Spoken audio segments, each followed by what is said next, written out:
All right, we are here for real. Hey, everybody. Hey, Hi. John. Hi, Ball. Hi, SJ. Hi, narrator buddy. Always good to see you. You make Hi, our job so narrator much buddy. easier. Hey, Yes. Morrow. Hey, Sin. Hey, Twee. Even though Twy, you are for sure fired on that one. That was not even. I mean, that was painful, but not in the good way. Okay, cool. Hey, we are here to play a game, allegedly, and it is a game called Star Trek Pioneer, which is based on the Star Trek Adventures 2D20 rule set by Modifius, which is wonderful and fantastic, and it keeps growing. They've got, I think, a Discovery era source book coming out soon, which will be very, very cool. There's a new player's guide and a new game runner guide, and there's more and more stuff coming, so it's always good to see this system grow and thrive. Anyway, so that's what we're going to be playing. If you are watching now and you haven't seen any of the previous stuff, well, you're going to be a little confused, but that's fine. You can ask questions in chat. You'll pick it up. If you are watching this and this is the first Star Trek of ours that you've seen on YouTube later, maybe go back to the beginning of the playlist because you're not going to understand anything about what's happening or where people are or what's going on. So we'll wait right here for you to go back and watch the previous couple of episodes. Anyway, but we'll do our best to kind of, give everyone a little bit of a... I don't think anyone's actually taking notes. Certainly no one in chat is, so it's probably a good idea to give them a little bit of a recap. But, yeah, why don't we first... Oh, well, okay, of course, never mind. So someone's taking notes. Good. Good. Let's do the thing where we introduce ourselves and the characters you'll be playing. So, hey, Hal, who are you? Where can people find you? And who are you playing tonight? Hi, my name is Hell Handsome Fury. I am a Twitch streamer. I also make TikToks. You can find me on my Twitch channel most of the time, Monday, Wednesdays, and Fridays. I'm playing Elden Ring right now. And the character that I'm playing this evening is Dr. Miyazi Pren. She is a Trill who has not been joined to a symbiont. It is a sore spot for her. Everyone ruthlessly exploits that fact. Mostly me, but yeah. I joined a crew and a bad thing happened to our ship. And now we're going to track down that ship. Yeah. I'm a medical doctor. Yes. Yes. Misha. I am Misha, or Misha less than 3 here on Twitch. I don't really stream. You can find me on Twitter at MishaWeha. In this game, I'm playing Lieutenant Commander Tristan Ellis, who he is a human. I don't think I mentioned that very often, but he's just a human, which is probably why I don't talk about it. And he is a science officer. He's also a doctor, but more about science things, including planetary ecology. Love scanning stuff. Is also a part of this mission to save their former ship, hopefully. I mean, it'd be nice. Yeah, Rith. Hey, I am Rith, or Rith_13. You can find me pretty much here, only here, at least in person. I do like to support this channel and the channels of the lovely people sitting around me. So you can find me sometimes making sure Hell has get some snacks during her hard game streams, and certainly supporting the other tabletop games we can see on this channel. I am playing Lieutenant Commander Sorvak.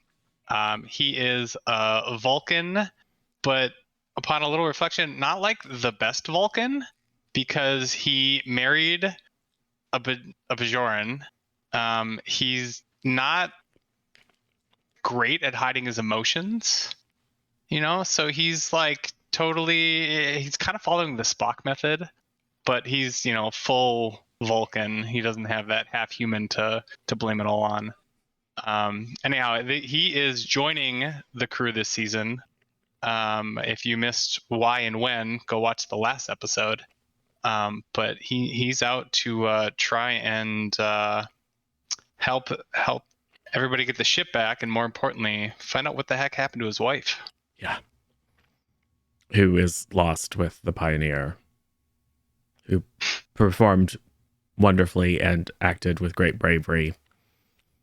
She saved us all. Went down with the ship. So yes. And I'm Mayfair Kelly. No, Kelly could not be here tonight. But Dr. Kadera Adir, our mind commando counselor, who has killed so many Jem'Hadar by crushing their brains. But that's a whole other story. Could not be here, so Kadera Adir will be played by me if her presence is needed. But doesn't have to be. So, and I am a 0 Daylight or DM or GM or Keeper, whatever. I make stuff up for a living, basically, and for fun. Super quick. This is a crew of young people who, young in their career, they're not all necessarily young, with the exception of Lieutenant Commander Sorbach. The core crew of the Pioneer and many of the characters we met are newer in their career. Some of them have experience in the Dominion War, but they really were part of a training program. Many of them are polymaths. The pilot was also a tactical officer, and our science officer is also a planetary ecologist, and everyone has a kind of a secondary discipline almost.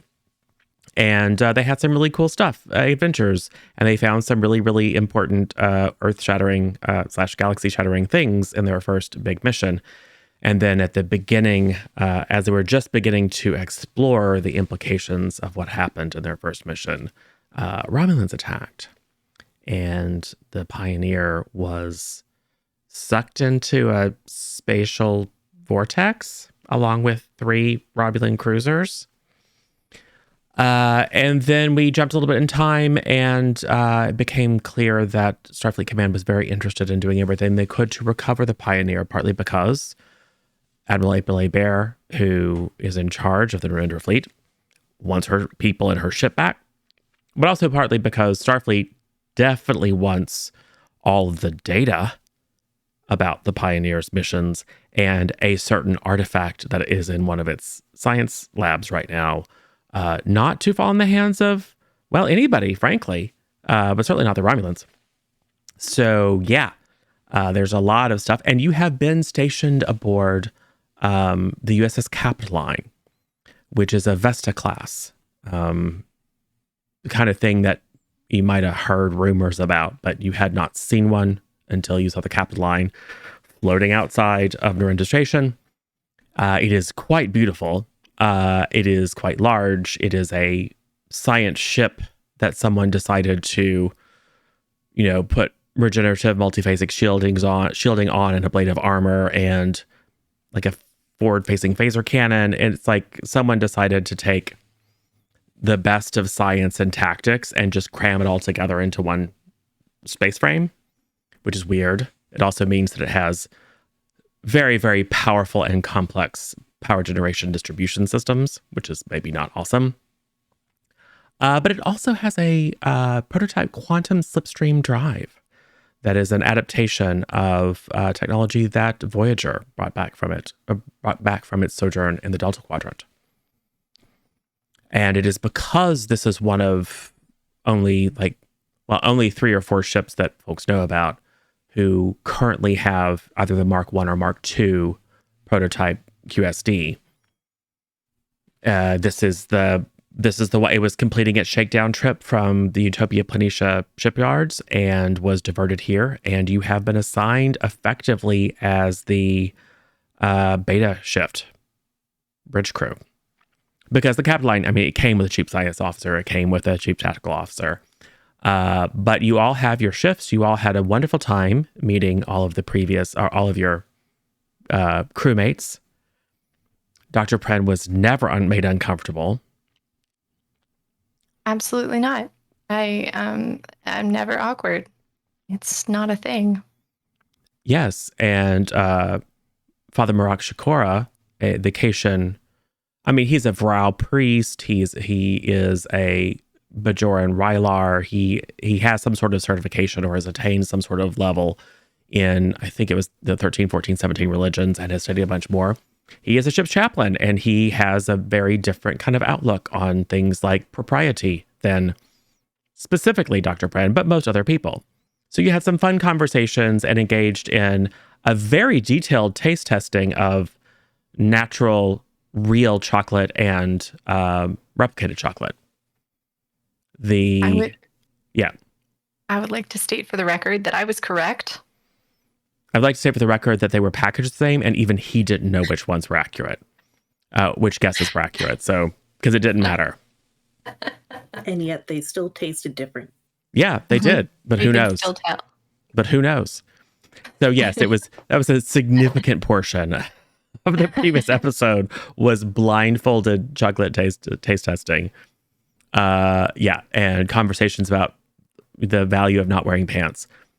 But yes. And eating in companionable silence between Dr. Pren and Dr. Ellis. Yes. And the value of eating fresh caught prey.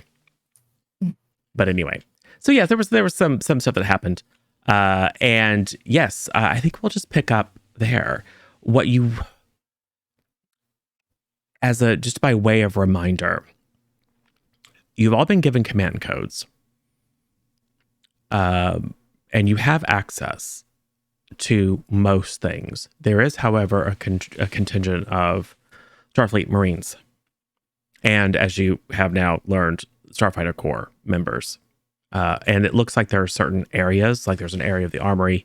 There are certain areas of certain decks that have the green uniform security.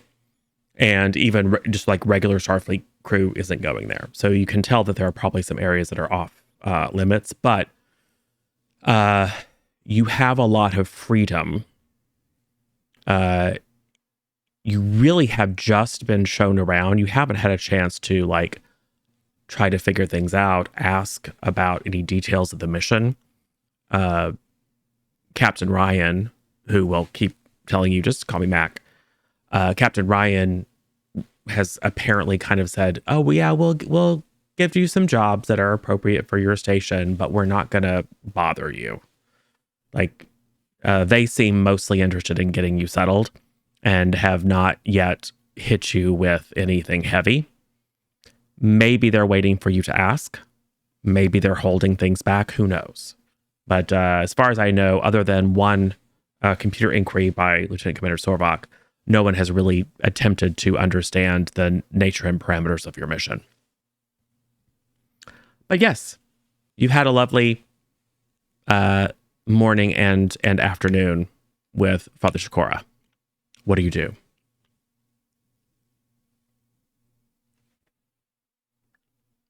I think that part we've moved on to evening. Yeah, I think we went. At the end of the last. Oh, maybe I've episode. forgotten things. Yep. Yeah. We went to our respective rooms. Yes. Oh, Yes. Thank you so much. Yes, Yes. I should be taking notes. So I'm so glad that you guys actually remember things for last week. I do not. Oh, right. I forgot about the trauma. Yeah, Yeah. the trauma. Yeah, the trauma awesome trauma. happened. Yes. So you had a lovely day and afternoon. Like finding all the spots and visiting sick bay and the armory and all that kind of stuff. And then you went back to your rooms. The doctors came and convinced Sorvak to eat chocolate, even knowing that it's an intoxicant for Vulcans. Maybe. I don't know if that's canon or not, but it is now. It has been fanon for so long. Okay, so it's that canon. It should be Fanon canon. is the appropriate term for Yes. it. Yes. Not all Vulcans, but there's a certain roughly the same percentage of Vulcans are intoxicated by chocolate as humans for whom cilantro tastes like soap. It's like a fun thing. It's like, do you get drunk off chocolate? See, it's fine for me, but you get drunk off chocolate. That's really interesting. Yeah. Or like can curl her tongue or not. You know, it's a genetic quirk. So, Sorvak was a little bit loopy, and the ladies were probably feeling very pleased with themselves. But everyone retired to their rooms. We had like almost a split screen or a back and forth shot of Sorvak hearing a very familiar voice calling for him. And Lieutenant Commander Kadira Deer waking up with those like solid black betazoid eyes, being very aware that something weird was going on, meaning it's not entirely in Sorvok's head, or so we think. So, what do? It's the middle of the night.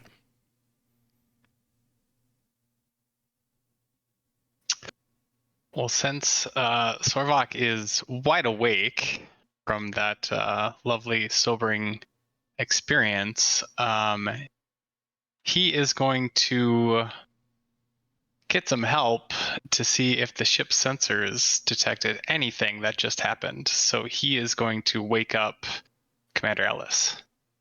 Okay.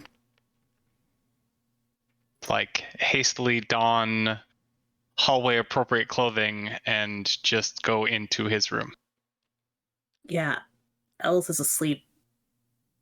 Okay. I mean- So Sorvok throws on like a scant bathrobe. Basically. Okay. Hoofs it through the halls, and you are very close to each other. We established, so it's like a couple of doors down. Doesn't even knock, just punches in the code to door override or lock override and goes in and be like, Ellis, I need you. What? Okay. You know the sensors, right? Yeah, Something just happened. I need to find out if the ship knows what just happened. I guess I reach for my tricorder because that's like a thing. Yeah, and you can tap. It's within arm's reach at all times. Yes. Yeah, exactly. Reach over the Cuddled bedside under instead the of reaching pillow. for What? glasses, just reach for the tricorder. Yeah, and you're either like on your couch, because I think we established that you were studying astrometrics plots until very, very late. So you were either on your couch or in your bed, but there's like pads and stuff everywhere. It would be piles of books and papers, but we don't really use that so much. So it's like multiple pads. So yeah. Multiple pads. But yes, you have a tricorder. You probably have them conveniently stashed within arm's reach of you everywhere you go. Yeah. All right. I will scan for something anomalous, I guess. Okay. Just going to do what he says. The first instinct when waking up by another crewmate is, yeah, okay, I'll scan. All right. Well, let's make this a difficulty 0. All right. And then the number of successes you get will help us understand. Well, it will give you the opportunity to ask more questions, basically. And this would be Reason science. reason science. All right. 2 successes. Cool. Well, I will go ahead and grant you that momentum because you might want it. So well, first of all, you scan him to make sure he's not like still intoxicated, or you're like worried about some Only sort of 2 pieces of chocolate, I swear. You're right. I didn't eat 3 more after you guys left. He got like chocolate smeared all over his face. Comes running in. I'm hearing things, Doc. It's like you went to the wrong doctor, but okay. Right. Yes.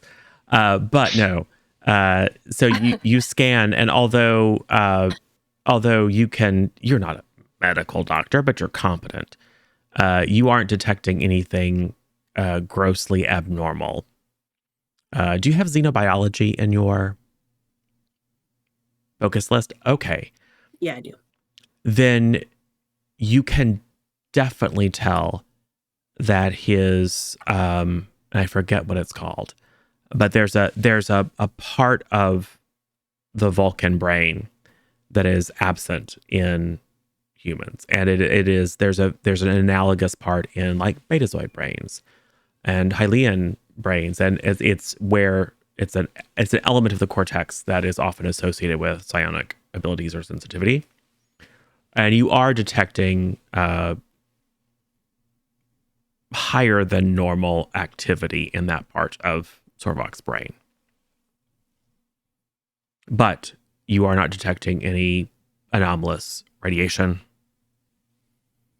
There are, and maybe you've noticed it before, there are certain dead spots on your sensor, or anomalies that represent like, oh, even like background radiation is being scattered, there are almost certainly sensor scattering fields in operation on certain parts of the capital line.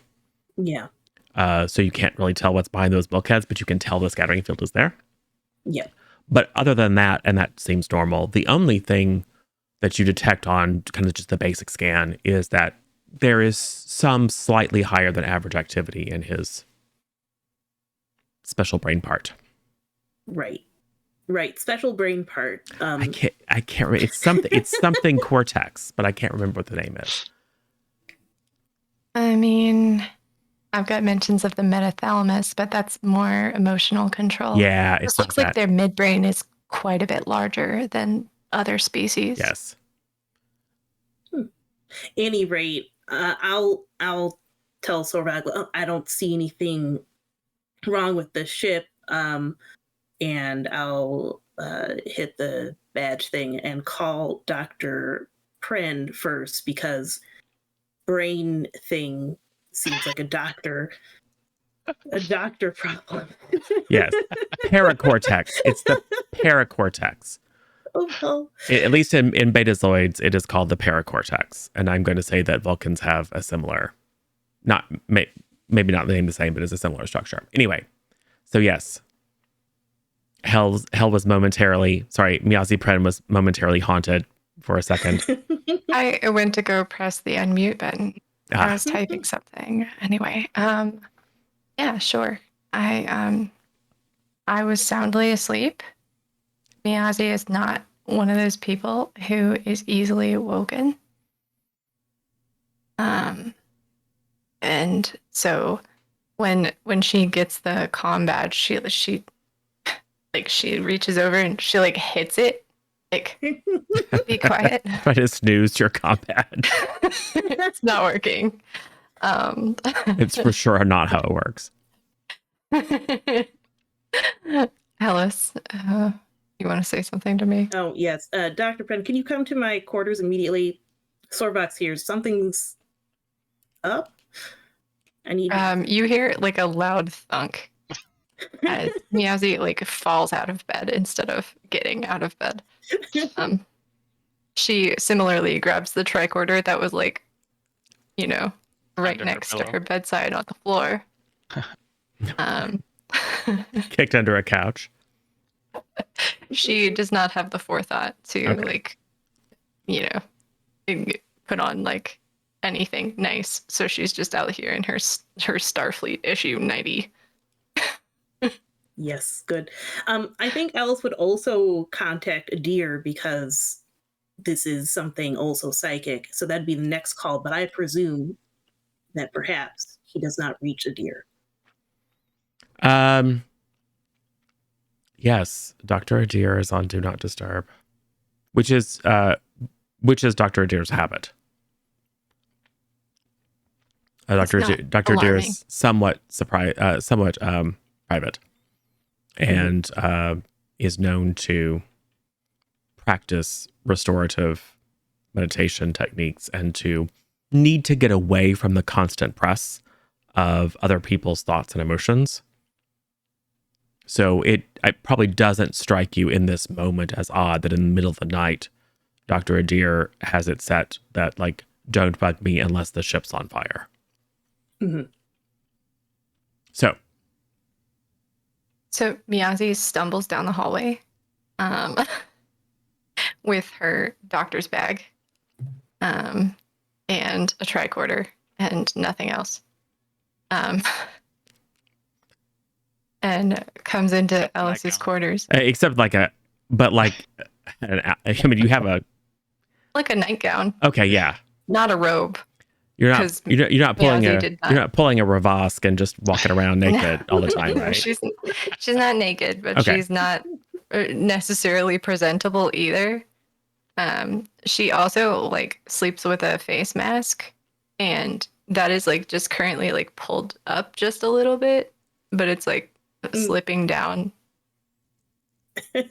She's very clearly like awake enough to walk there, but not in a coordinated fashion. Okay. And not fully awake. Okay. but she like manages to pull out her tricorder and is like almost ready to scan before the door is even open. All right. When you enter, I'm probably still scanning Sorvok, and I say, "All right, what happened?" "Oh, good, doctor, you're here. You can explain while she's scanning. I don't detect anything on the ship, but I can double check." You did not detect with your simple tricorder scan. Yeah. However, you have momentum and talents. So Sorvak Okay.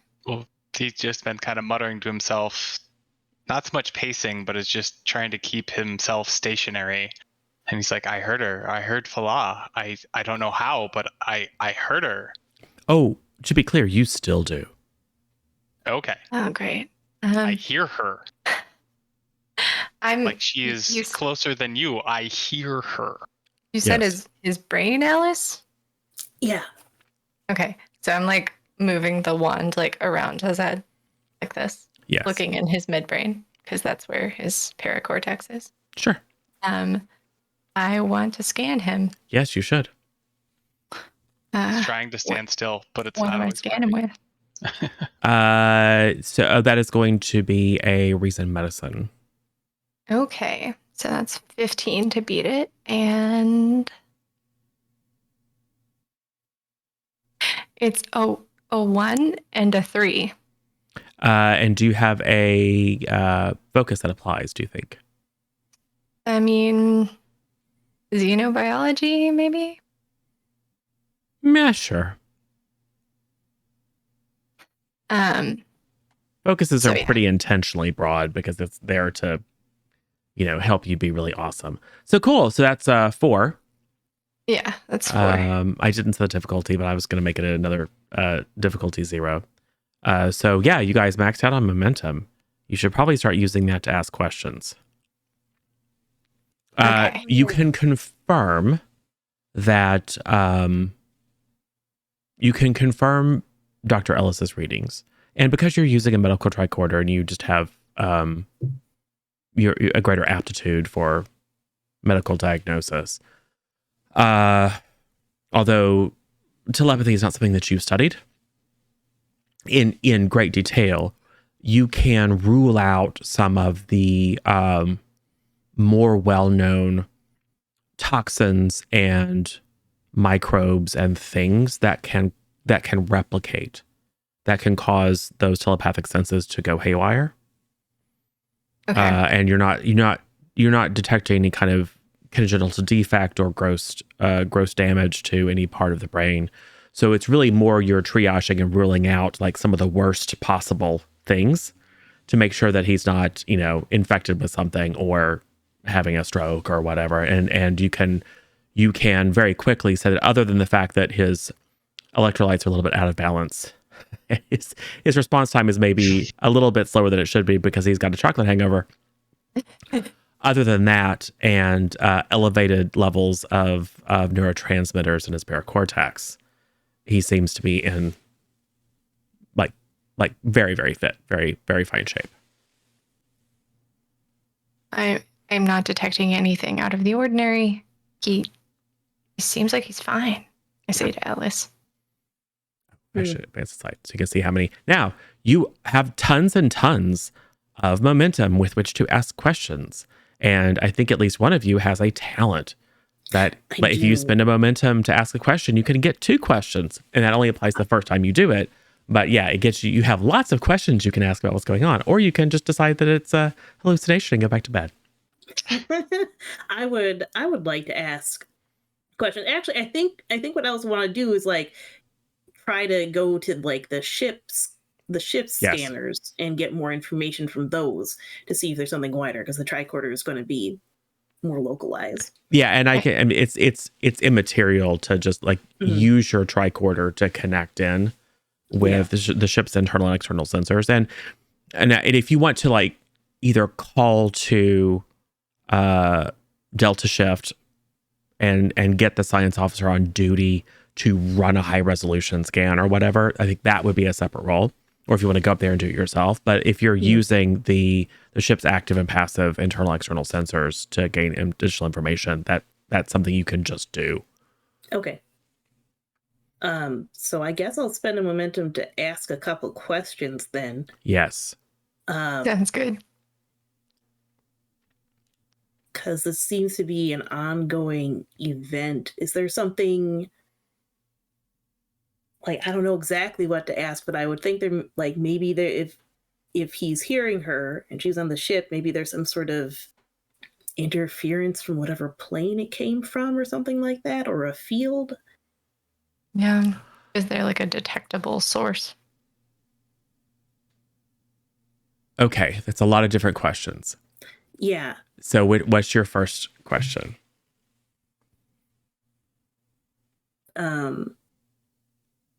We can writer's room if you want our Yeah, help. yeah, for sure. Yeah.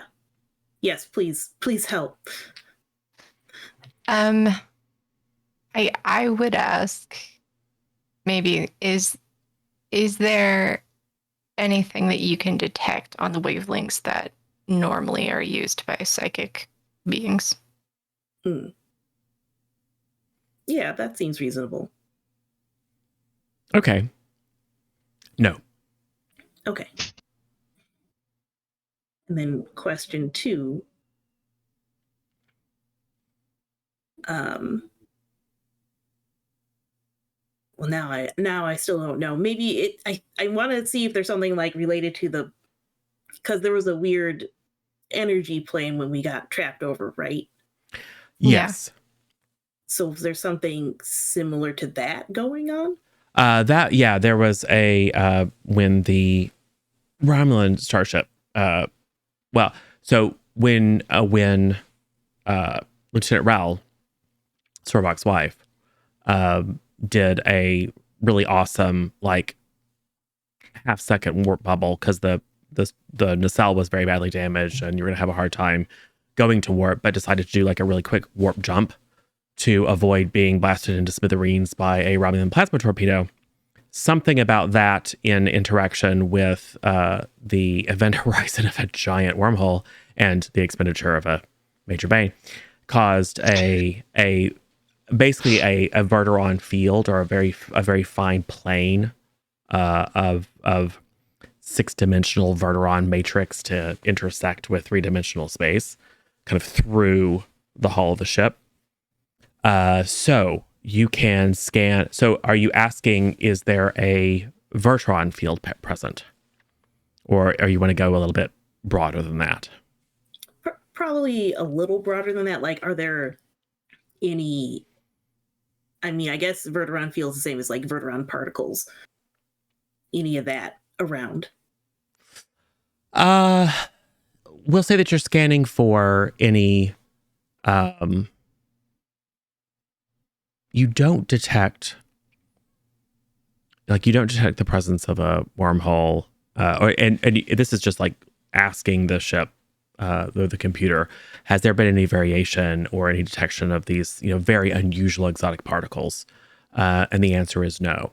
However, because you're looking for irregularities, and particularly irregularities in subspace, the ship does report that one of its, as part of the communication array, there is, within acceptable tolerance, there's a degree of noise on one of the subspace channels that are used, like a tertiary subspace channel. It's not one that's used for like hailing ship to ship or calling back to the render station or Starfleet Command. But it is, it's maybe one that's used by a lesser known species or whatever, but it is actively monitored and maintained. And the only thing that really related to any subspace detection or communication is that there is a degree of almost like static on a known but little used subspace channel. Computer, isolate that noise and save it. Sorvok, what is she saying? My name. That's it? She's calling to me. Yeah. How does she sound? It's not desperate. And it's certainly not playful. It's almost dreamy. Hmm.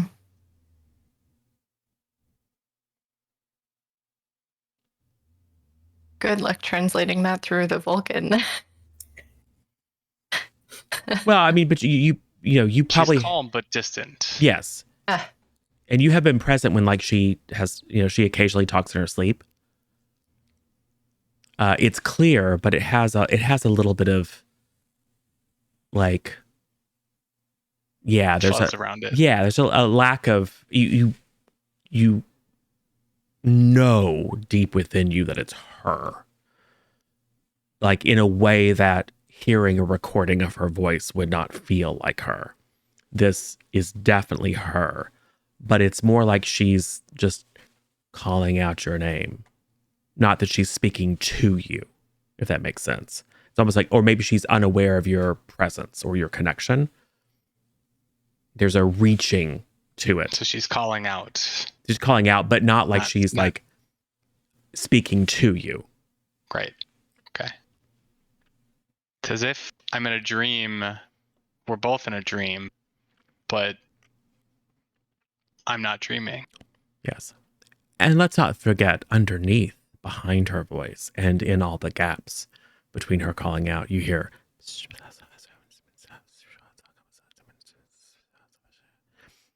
And there's whispers thousands of voices. behind that I can't make out. Yes. Well, that doesn't sound great. No. Dr. Pren, do you want to take him to medbay? I'm going to see if I can isolate this signal noise, since it's the only thing that's different on the ship itself, as far as I can tell. You have a ton of momentum. I encourage you to, because I mean, there are some things you can't do unless you, like, you couldn't take a biopsy, or you shouldn't take a biopsy of his brain in the middle of the night in Dr. Ellis's quarters. But you have unbelievable technology in your hand with a tricorder that can be linked into ship systems. So unless for another reason you wish to switch scenes to sickbay. I mean, if we went to sickbay, all I would do is put him on a bio bed. It wouldn't. Yeah. Yeah. There are some higher capability scans, but a medical tricorder is going to get most of it. Yeah. So I can hear her. I can hear it. But you can't. So who else can hear it? This is not quiet. I can barely think of what you're saying. Dr. Adair would normally be my first choice, but she's not normally available at night. Are there any other psionic beings on board that might be available? Sure. Let's say. Actually did redeem an NPC. Oh, did we redeem an NPC? Yeah. We did. Someone redeemed. So who did NPC me? SJ. SJ. SJ. Solar Jones. Yes. Followed by a Bane. Followed by a Bane. Okay, so this person is going to be really awful. Got it. Yeah. Great. Which is fitting for the Redeemer. Let me make sure this isn't a Delta Quadrant species. I think it's an Alpha Quadrant species. Shooty. All right. So it is a Hellion named Shiara Jemmy. Someone write that down, because I will forget it. The name that was provided was Solar Jones. No. Okay. I just wanted to make you aware. Sorry, SJ. You can yell at me later. What was the name again? Or maybe that's what people call her for some reason that SJ can explain. Shiara, Shiarra, Jemmy. Jemi. So SJ. She is a ensign nurse. She is Hellian. I met her yesterday when I was in. Oh, probably. That's how I know. We could talk to Shiara. Yes. So they are a touch empath. Uh-huh. Like Vulcans. Yes. Although you don't know whether she has a Canar crystal, but it is a substance that they use to be able to greatly improve their ability to take it from empathy to telepathy. And there are there's other betazoids and stuff. But like some of them are senior officers who are in bed right now. But as you scan through the ship's roster of people who would be appropriate for Dr. Pren to call upon in this particular situation, SJ, as she is known, would be a perfect fit. And yep, she's on Delta shift. Dr. Pren to Shiara, or Nurse Shiara. Yes. Oh, Dr. Pren, aren't you meant to be? Yes. Unfortunately, I was called to, well, it's not a medical emergency, but it is a medical abnormality. Oh. Can you please come to Lieutenant Commander Ellis's quarters? Our friend Lieutenant Commander Sorvak is not doing so well. Oh, are you sure we shouldn't transport him to sickbay? There's not any immediate danger. It's more of a psionic nature. Oh, interesting. Sorvak, that sounds Vulcan. Oh, the Vulcan, yes. Okay. Sure. Do I need to bring any equipment? Do you happen to have a crystal? Oh, a Canar crystal? No. Those Oh. are typically used for certain, they're private elements of my culture. I see. I just meant that, they enhance your psionic abilities as far as I understand it. Yeah, of course. It's just that usually it's that kind of thing, and this is where she, becomes an ensign who's like talking to a senior officer. Well, actually, in my culture, it's often used as a way of bonding certain like intimate relationships. I see. My apologies. So yeah. So it's a little, weird to talk about, but I don't typically carry one with me aboard ship just because it would be unnecessary. Well, I mean, yeah. So can you bring yourself? Yes, I can bring myself. Okay, I'll be right there. And she shows up, and she's just cute as a button, of course. She probably, took the time in a mirror and cleaned herself up and, splashed some water on her face so she looks very prim and proper and professional. Small and slight and very kind of just like eager. A little, she rings the door, and, when you say enter, comes in and is just a little bit like maybe because everyone's in nightgowns and stuff.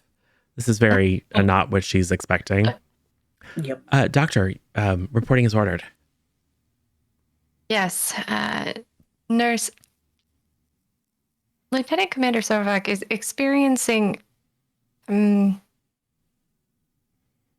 psionic vision, I suppose.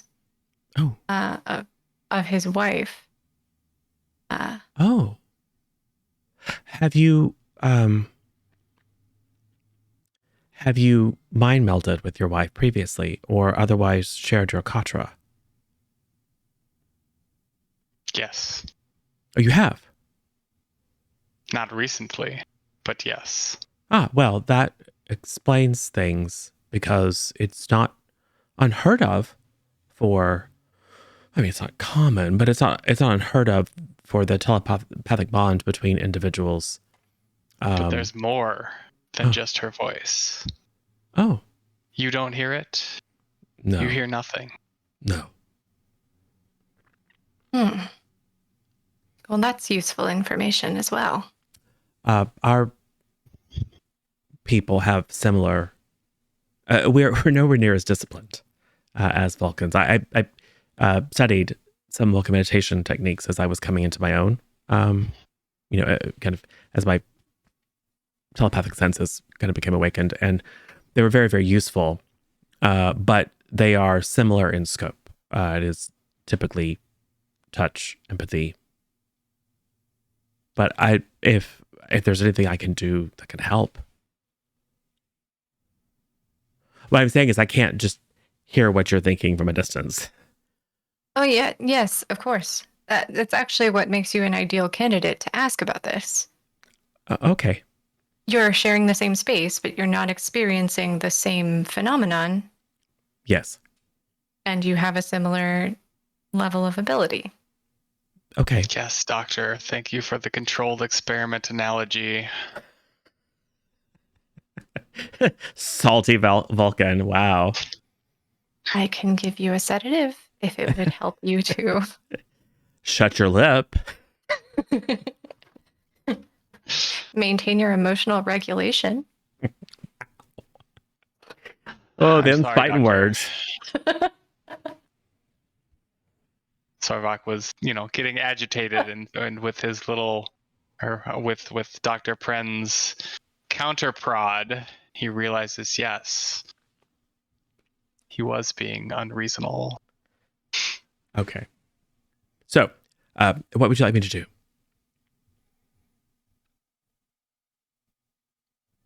I don't think that there's anything further that we need from you. Thank you so much for coming here and for helping us to assess the nature of this. Oh, you don't want me to see if it's real or if I can hear it too? Lieutenant Commander, would you consent to a mind melding with... Oh, no. this No, not a mind meld. I was just suggesting that you let me do my thing. Oh. I don't know how intimate that is. I didn't want to suggest it unless... Well, I mean, that's the whole thing with the crystal, is if that's involved, there's some potential cultural implications. But just like, it's friendly. It's like shaking hands. It's like how humans ask each other, "How are you?" And then they really don't want to hear the answer. So there's this whole thing that people do, and they say they're fine when they're not fine, or whatever. That's just like this rare thing. In my culture, it's a logical trait. Well, in my culture, Incredibly. it's very common to share moments of personal empathy as a way of greeting, and even strangers, even in business, it's very common among Helleans to get a sense of the other's emotional state. Lieutenant Commander Sorvak? Have you ever experienced raw Vulcan emotion? Even from a distance? Some feel my people are void of emotion. It is quite the opposite. Are you experiencing? And this is where she switches and becomes very... She's just an ensign nurse, but she's also a very highly trained medical professional. Are you experiencing difficulty keeping your more violent emotions under check, Lieutenant Commander? Non-violence. This is more just raw feeling. If your emotional equilibrium is at risk, then I think we definitely should conduct at least a diagnostic exercise.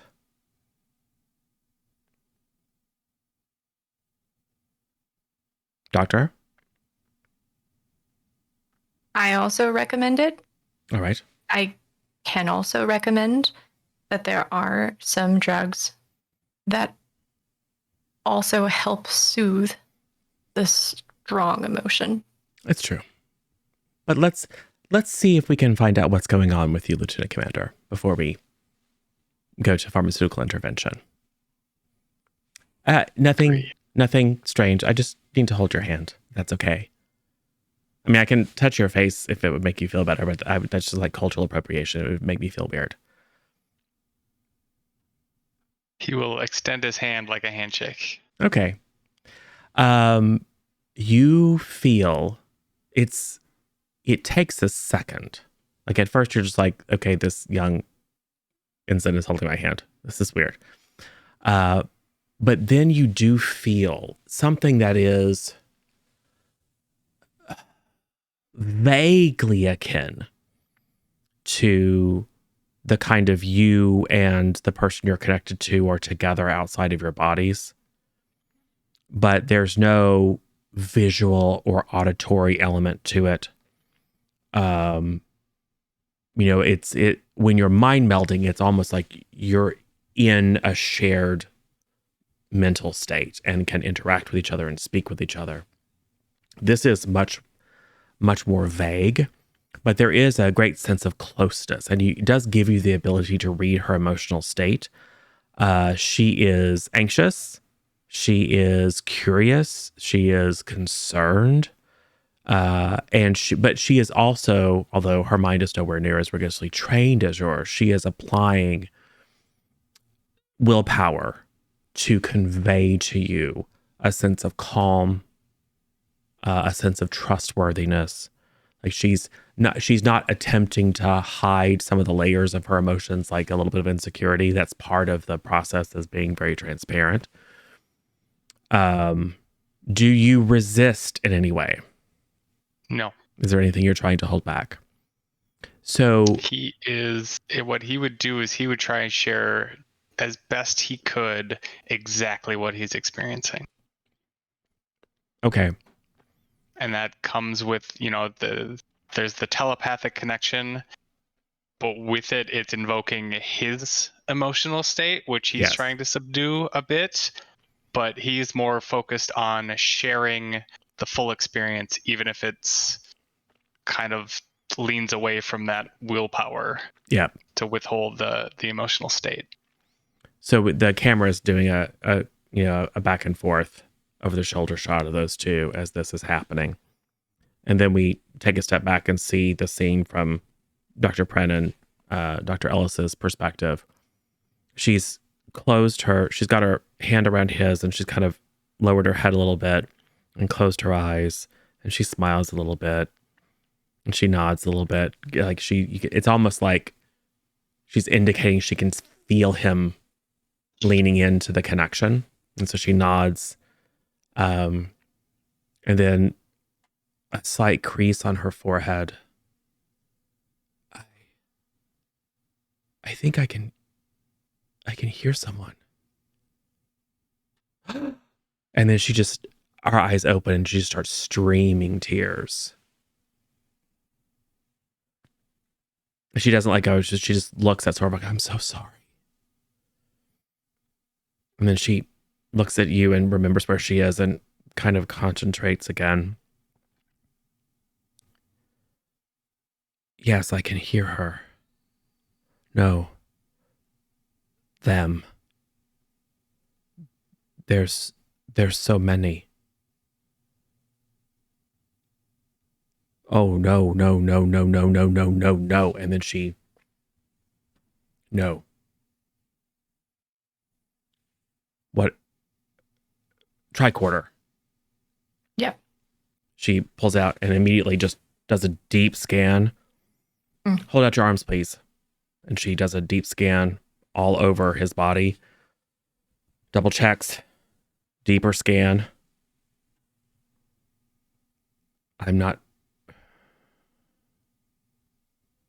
That's very strange. What is, nurse? Part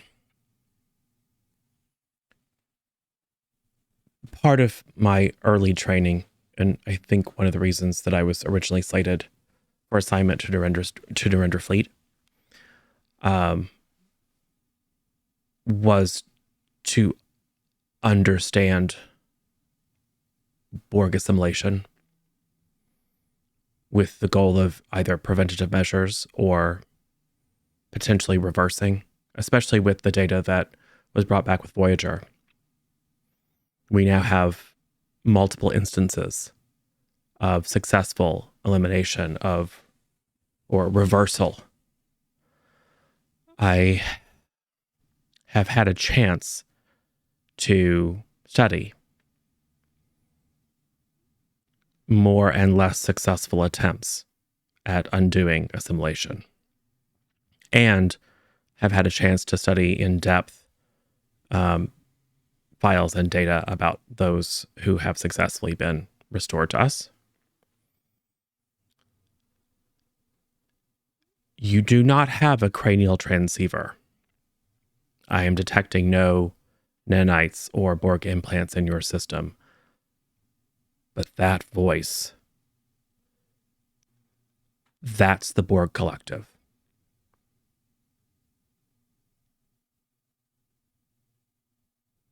We have to wake the captain. How is it possible that you're in contact with the collective?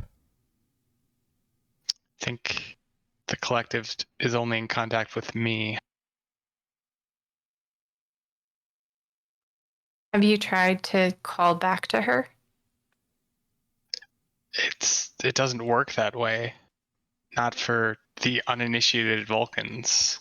This isn't something that we just do. It's something you have to train and develop years, decades with specific people, connections for it to be just a conversation.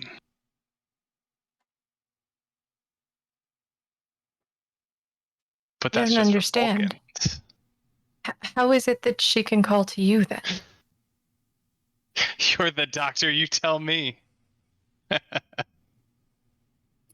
While this is going on, Ellis is probably trying to look at that signal and see if he can make it into not noise and into something else. Communication. Yeah. And we'll say, because it's Star Trek magic, would you like to spend a momentum? Yeah. I think that's probably the easiest way. We'll call it like another question on that roll, just to say, let's presume it's a signal. What is the signal? That's an appropriate question to ask. Yes, you. It is, in fact, a carrier wave, and a subspace carrier wave. It shows signatures that are similar to Borg encryption. Of course it does. Similar to. Not the same as. Well, who knows, Not the right? same as. Yeah. It is, the computer will very, very quickly show you like an 85% match with known Borg encryption. There are some deviations, however, from known, which you guys don't know a lot. The Borg tend to show up and destroy fleets and then, get stopped in the last minute and then go away for a season or two.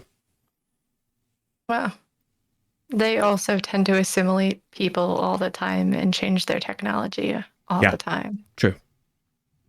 It's not like we open some sort of wormhole system that aligns directly with Borg. That would be weird. Who would do such a thing like that? That's totally irresponsible. Really? Who would open up a wormhole that leads directly into the depth of Borg space? It's fine. Yeah. Definitely not us. Definitely not us having this aside. Yeah. Away from the nurse. Do you share that information? Yeah, are you telling us that it's like a potentially Borg signal? Yes, that part I would share. Like it's a potentially Borg signal matched up 85% encrypted. That's probably how it's getting here. SJ, well, I don't know how that would work without a cranial transceiver, though. You're not physically capable. It's known. I would have been able to tell my scans if you were ever assimilated.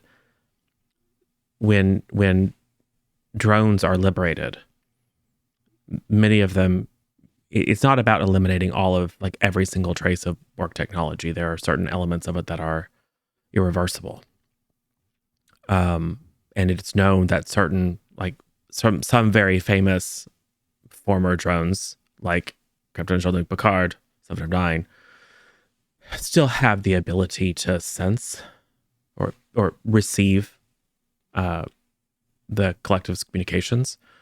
But as far as I can tell, you've never, like, has anything very unusual ever happened to you that might explain your ability to receive transmissions that, as far as we know, are only receivable by current and former Borg drones?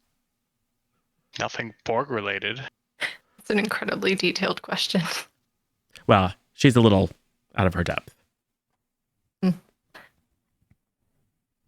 So I, as an aside to Ellis, very quietly say, well, not to him. Yeah. Oh, that reminds me, Dr. Ellis, would you like to be able to hear it? Oh, yeah, I would. You would? Sure. Go ahead and give me a control command. Or insight if you would prefer. Difficulty 2. I think I'll spend a momentum. Sure.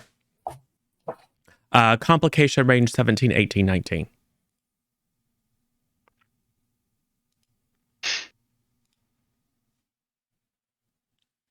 Okay, so I got a success, a crit success, and a complication.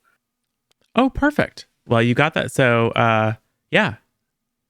I forgot what I said. So 3 successes. You said it was 2? Yep. So you get your momentum back and you trigger a complication, which is awesome. So you decide, oh, that's right. My entire body is made up of clatronic atoms right now.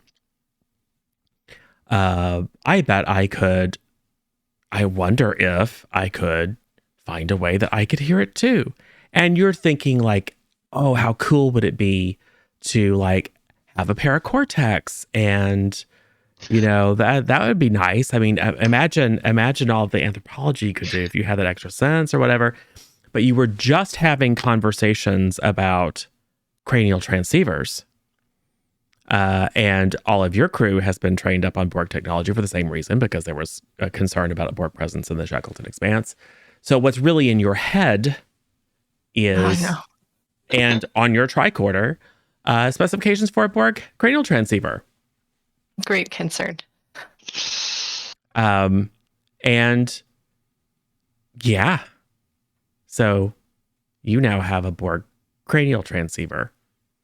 Cool. I like manifesting my dreams. It's really important to think about what you want and then get it. It's really putting your mind to it. I've been kind of passively scanning this entire time. Oh, because I wanted to make sure that everything was going okay with their not mind meld Instant SJ. Right? Yeah. So both of your tricorders, beep, beep, beep, beep, beep, beep. Where did that come from? You have immediately 2 medical tricorders pointed straight at Dr. Ellis's head. Something very, certainly Instant SJ has no clue what's going on, because it has not been read into the weird stuff that happened to one of the away teams. But is like, it looks like your tissues are degrading. No, they're reforming themselves. That's a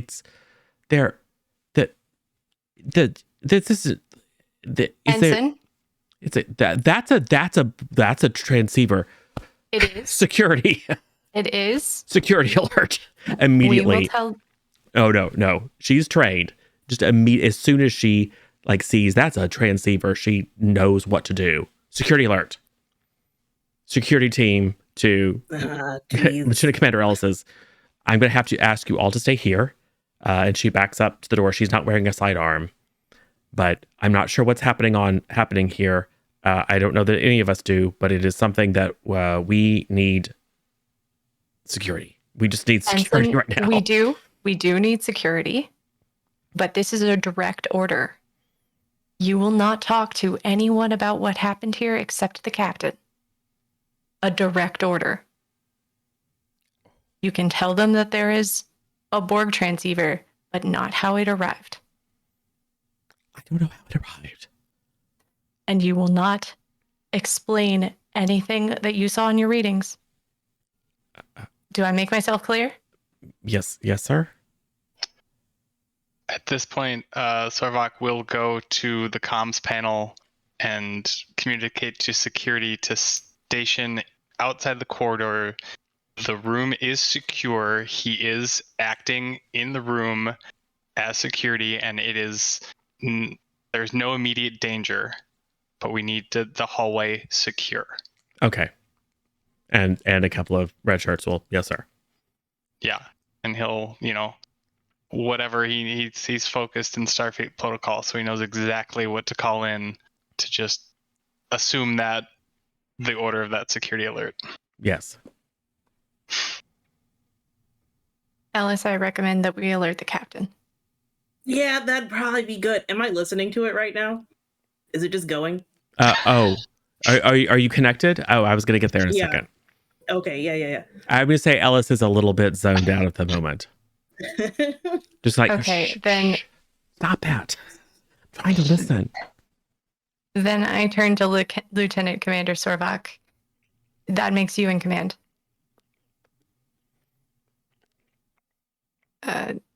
Recommend we alert the captain immediately. We need the captain here right now, and you need to tell me what the heck just happened. Does he have the clearance for this? Do I know if he has the clearance for this? You don't know. What's your Starfleet clearance level? He'll rattle it off. Yeah. So what happened to you? What happened to my wife? No, but they may be related. Yeah, Sorvok has top clearance. I mean, he's not a captain, but he has higher security clearance than you do. Security, I know all sorts of things. And the it's less about as a tactical officer. It's less about, oh, I can just tell you about all kinds of stuff. It's more about he has the authority to know what's needed when there is a potential threat. So like a lot of things that you wouldn't ordinarily be able to tell him if it is a tactical situation or a security situation, and it's need to know, and he needs to know, he can know. There are only a few things, and they're probably things that you don't know that you would not be permitted to reveal if there is a security threat. Okay. Sorvok, Dr. Ellis is currently made out of claytronic atoms. And because of that, Dr. Ellis's brain was able to rapidly form a Borg transceiver. Wait, I did what? Right, because Ellis is just like, I don't know. I just want to be able to hear it, man. You got an antenna coming out of your head now. You don't, but... Formed. Sorry? Formed the transceiver. Yes. The atoms rearranged. Well, that's a nifty party trick. Yeah, you're telling me. I mean, he reaches for his comm, but realizes he's in one of the way too short Starfleet issue robes and doesn't have it. So he goes to the wall panel and says, Captain, please join us in Lieutenant Commander Ellis's room post-haste. Sorvok? I apologize for such a disruption, but your presence is required. Okay. This had better be good. If it's not, this is not a great way to make an awesome impression on your captain. Like the first day on the ship, but okay, I'll go with it. Hey, he's just escalating the situation he deems warranted. All right. He'll mutter the Starfleet protocol under his breath in case anybody's listening. Yes. Captain, according to Starfleet protocol, yes, I know. I read the book. All right. So they are on their way. So let's take a step into Dr. Ellis's brain, who is just now hearing something about Borg transceiver, because you thought you were turning yourself into a psychic or something. Who knows? Or you weren't even really thinking about it. But there is, it's almost like a whooshing sensation. It's less of a sound and more of like it's like this, you know how an empty room can kind of have a sound? Like if it's a big cavernous empty room, it has a certain quality to it. That you're experiencing something like that. And then there's just like a click. And you are 100% hearing just this low murmuring of voices. And you're just, it's almost like that room slowly starts to, that dark cavernous room slowly starts to become filled with individuals who are just kind of whispering or murmuring to themselves.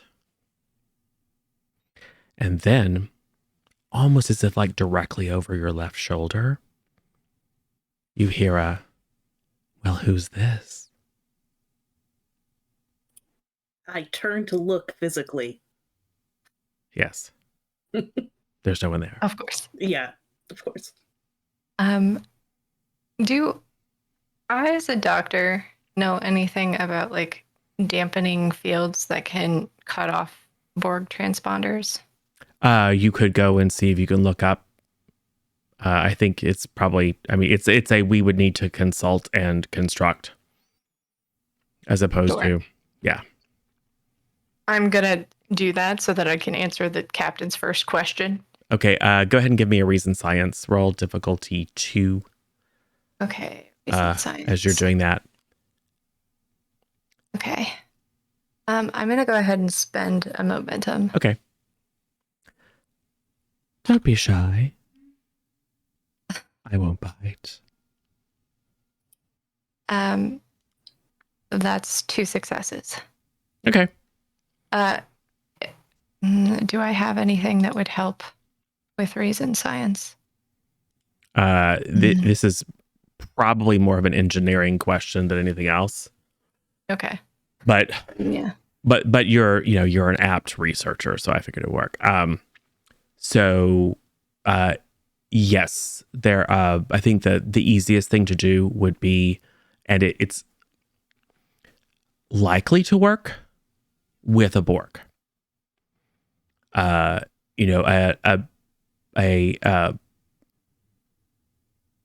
contained EMP can momentarily disable systems.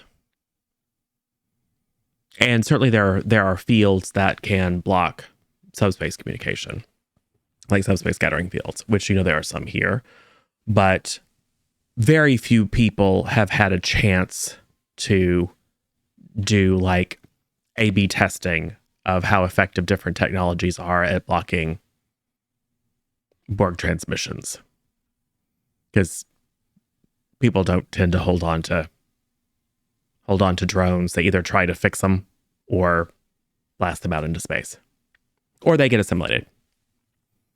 And Ellis is not a drone. My medical line of reasoning has shifted to the more barbaric method of, do we just remove it? Can be done. I assume the voice I'm hearing doesn't sound like Sorvok's wife. No, you have met Sorvok's wife, and it does not sound like Sorvok's wife. Okay. It doesn't sound like anyone you know? I'm going to do the aggressive talk back of, who are you? Oh, me? Oh, I'm nobody, really. I'm not particularly interesting. You, however, are very interesting. Why is that? Because I don't know you. And yet you're here. Where is here? Fascinating. Well, think of it like a party line. And those words come to you in English.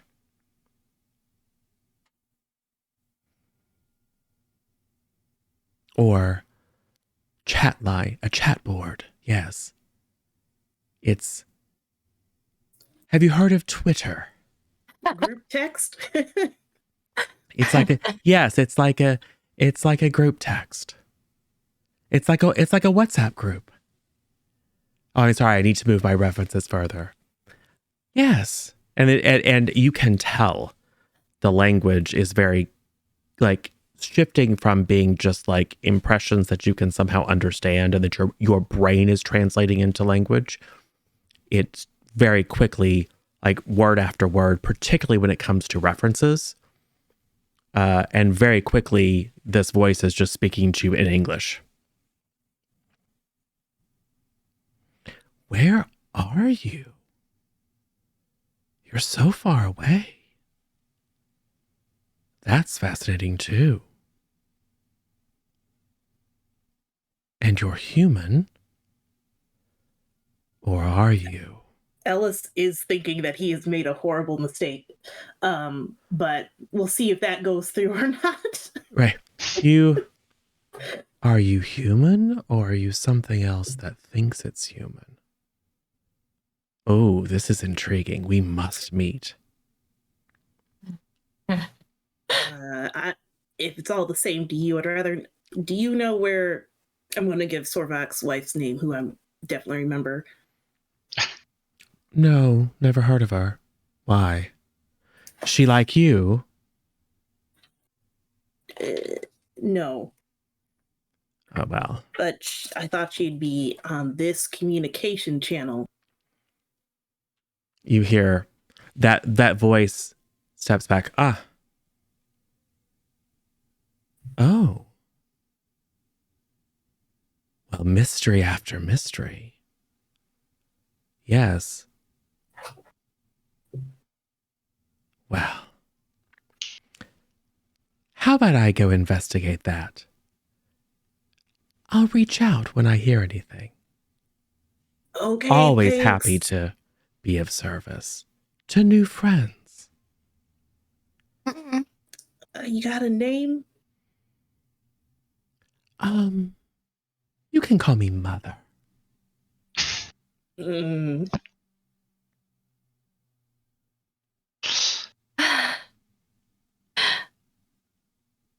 much concern.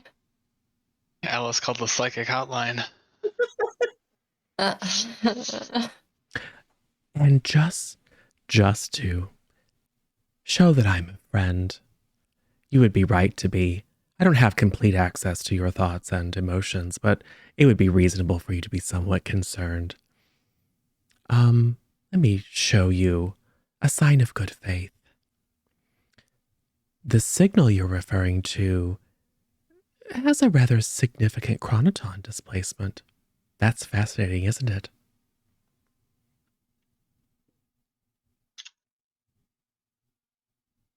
Yes. Oh, you don't know what that means. Surely someone aboard your ship knows. Oh, your ship is very interesting too. Oh, this is going to be a wonderful friendship. We are going to be the best pen pals. Yes, let's be pen pals. Yeah, sure. Why not? Why not? We can be pen pals. Wonderful. I presume you're saying all of your parts out Ellis loud. isn't very good at psychic communication, so he is saying all of his part of the conversation out loud at this point. Dr. Pren is just like reading like the high level of adrenaline Yeah. in Ellis's system. This is not good. It's not good. Yeah, I guess hanging up probably would be a thing at the point where Mother started referring to the ship. Yeah, and you can tell it was, she said something which had you think about your ship. And when you thought about your ship, then she's like, oh, your ship is interesting too. So it's very clear that the longer the communication continues, just as she was able to adopt English, she's getting to know more about you and your surroundings. Yeah. Not good. I try to hang up. I don't know what that is. Here, let me help. Talk soon. And then it's almost like the people who'd been getting closer and closer to you, like again, dark cavernous room, the whisperers that had been getting closer and closer this entire time, as she was getting more and more up in your ear, just everyone kind of turns around and starts walking slowly away until you're back to the cavernous room. And then click. Yeah, I presume the whole time Alice kept trying to turn around as if to see her, Yeah, right. but it's still not. Oh, and she was for working. sure like around one ear and then around the other. Just messing with you the whole time. Yeah, for sure. Yeah, exactly. Once the call's done, Alice is probably going to lean up against a wall and like lean against it and just be like, no. I am going to walk over and give you like a very mild like injection for like decreasing adrenaline levels. Your heart was dangerously high there. Yeah. Yeah. And it probably works because Dr. Ellis thinks it works. I mean, who knows? You know, at some point he's going to start thinking it won't work, and then we'll find out what happens then. Yeah. Hypospray of sugar water. You could also think, I wonder what would happen if my entire body turned into plutonium, and it might do it. Oh no. Oh no. The Who power knows? of thought. You have no idea what's possible or not. But I think this is the first time that you have ever intentionally, I mean, some of the tests that were done, like was, oh, let's see. And like someone would like take a laser scalpel and make a little cut and you're like, ow, and then it would bleed. And they're like, oh, okay, never mind. It's one of the reasons you were cleared for duty is that what the Zathik said appeared to be true, was that you are functionally identical. The only thing that you have that was able to be determined in the extensive studies of you before you were cleared to return to duty is that your ability, specifically like your DNA and intracellular structures, are much more resilient to certain types of radiation and seem to be able to repair themselves much more quickly, which is great in a very narrow set of circumstances. But no, like you can't go live in the vacuum of space. And you unfortunately don't have superpowers. Other than apparently the ability to create some facsimile of a Borg transceiver out of your own brain tissue.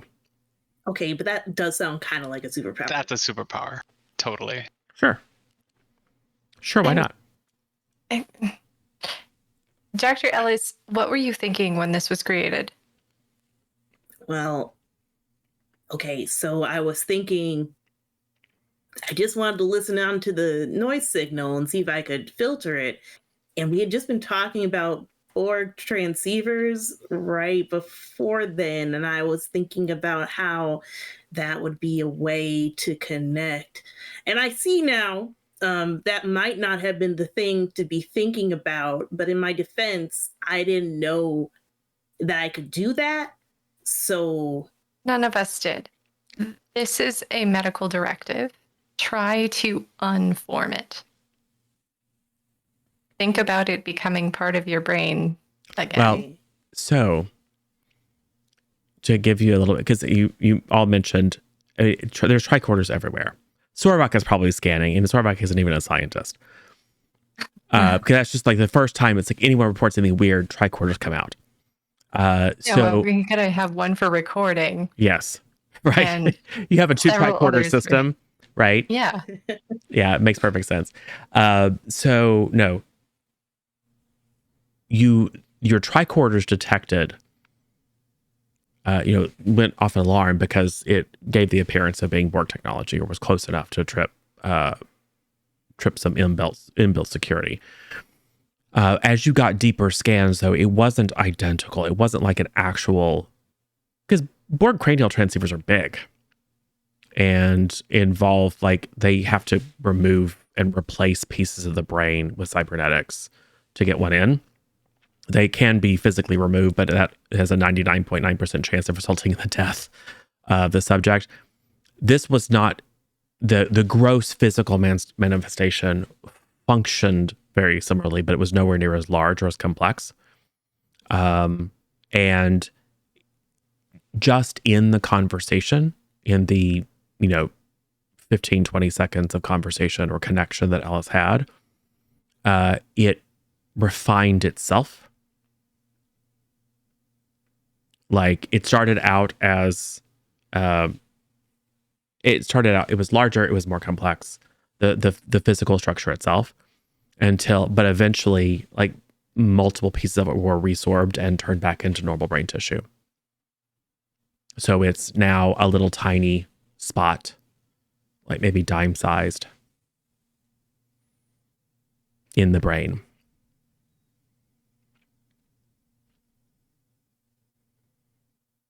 Okay, but she did say she'd call back. I don't know if that's good or not. I think that we can safely assume that that is a threat. Well, I will say you didn't get any. You got curiosity. But you didn't get, like, there was no resistance. It's futile. Yeah. Yeah, but that doesn't necessarily mean that it's still... We think we're dealing with the Borg. Yeah. Commander Ellis, we have Coming to back assume is that a threat. anything said within earshot of you is being listened upon. Until we can find a way to definitively block that signal. Well, and you're no longer picking. Like, what I meant to say is that you can tell that there was a disruption or some sort of change in a little spot in Ellis's brain, but your tricorders aren't picking up any signs of communication gear implanted in their head. Mm-hmm. And there is no signal active. currently. Yeah, no active signal anymore. Except for that attenuated carrier wave that is still on the display on Ellis's desk. And which, by the way, now you have time, you can check, it never varied. Well, that's neat. Yeah. Cool. Is it though? Complications create interesting things. Thank you, Carol. No, Lieutenant, it's fine. You hear from outside. And Captain Ryan walks in, kind of hasn't even bothered to do up their tunic. It's open. You kind of see the gray shirt underneath. Probably, like, we'll say in sock feet, just because why not? Fits the motif. We're all pretty casually dressed here. All right, so it's a party. What's up, Sorok? Captain, there seems to be some unexplained signals being received by myself and verified by other members of the crew, and then Commander Ellis here just had a conversation. The signal is Borg, sir.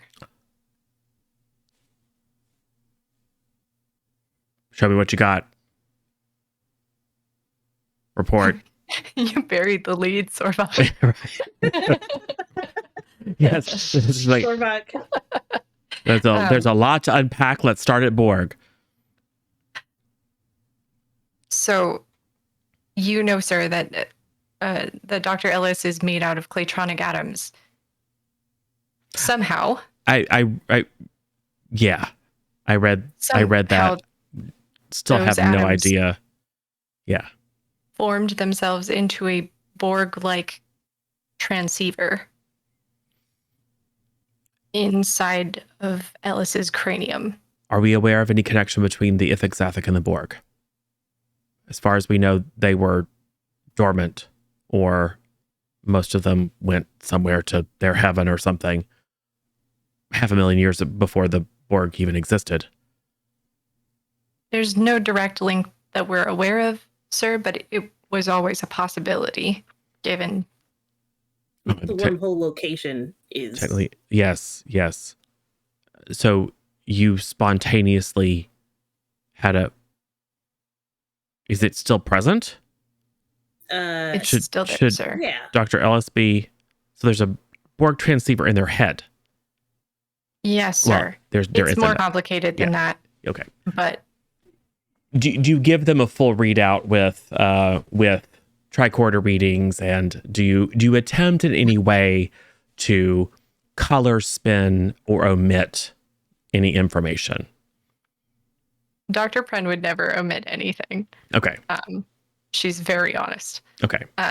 So she's going to explain that there was Sorvak woke up because of his wife. Yes. We followed that signal to the signal that's currently displayed on Ellis's computer. Yep. It was confirmed by the nurse. And then Ellis, thinking only of maybe creating a midbrain structure, like a paracortex, manifested this Borg transceiver. All right. And then Ellis had what appeared to us to be a one-sided conversation with something on the other line. And Bran just looks at Ellis. Ellis will basically explain the conversation had. Okay. Well, I have no idea what any of that means. At least it's not a cue. I mean, always look at the bright side. And you're feeling fine, yes? I think Dr. Ellis, maybe spending some time in one of the science labs would be a good thing. Yeah, probably. Just a few scans to make sense. But you're saying that there's no longer any, there's no active, there never was, nor is there now active Borg technology anywhere associated with you. That there is some reading left, but it doesn't appear to be functional. Well, that's, I mean, it's not as good as if it never happened, but it's better than it could be, I suppose.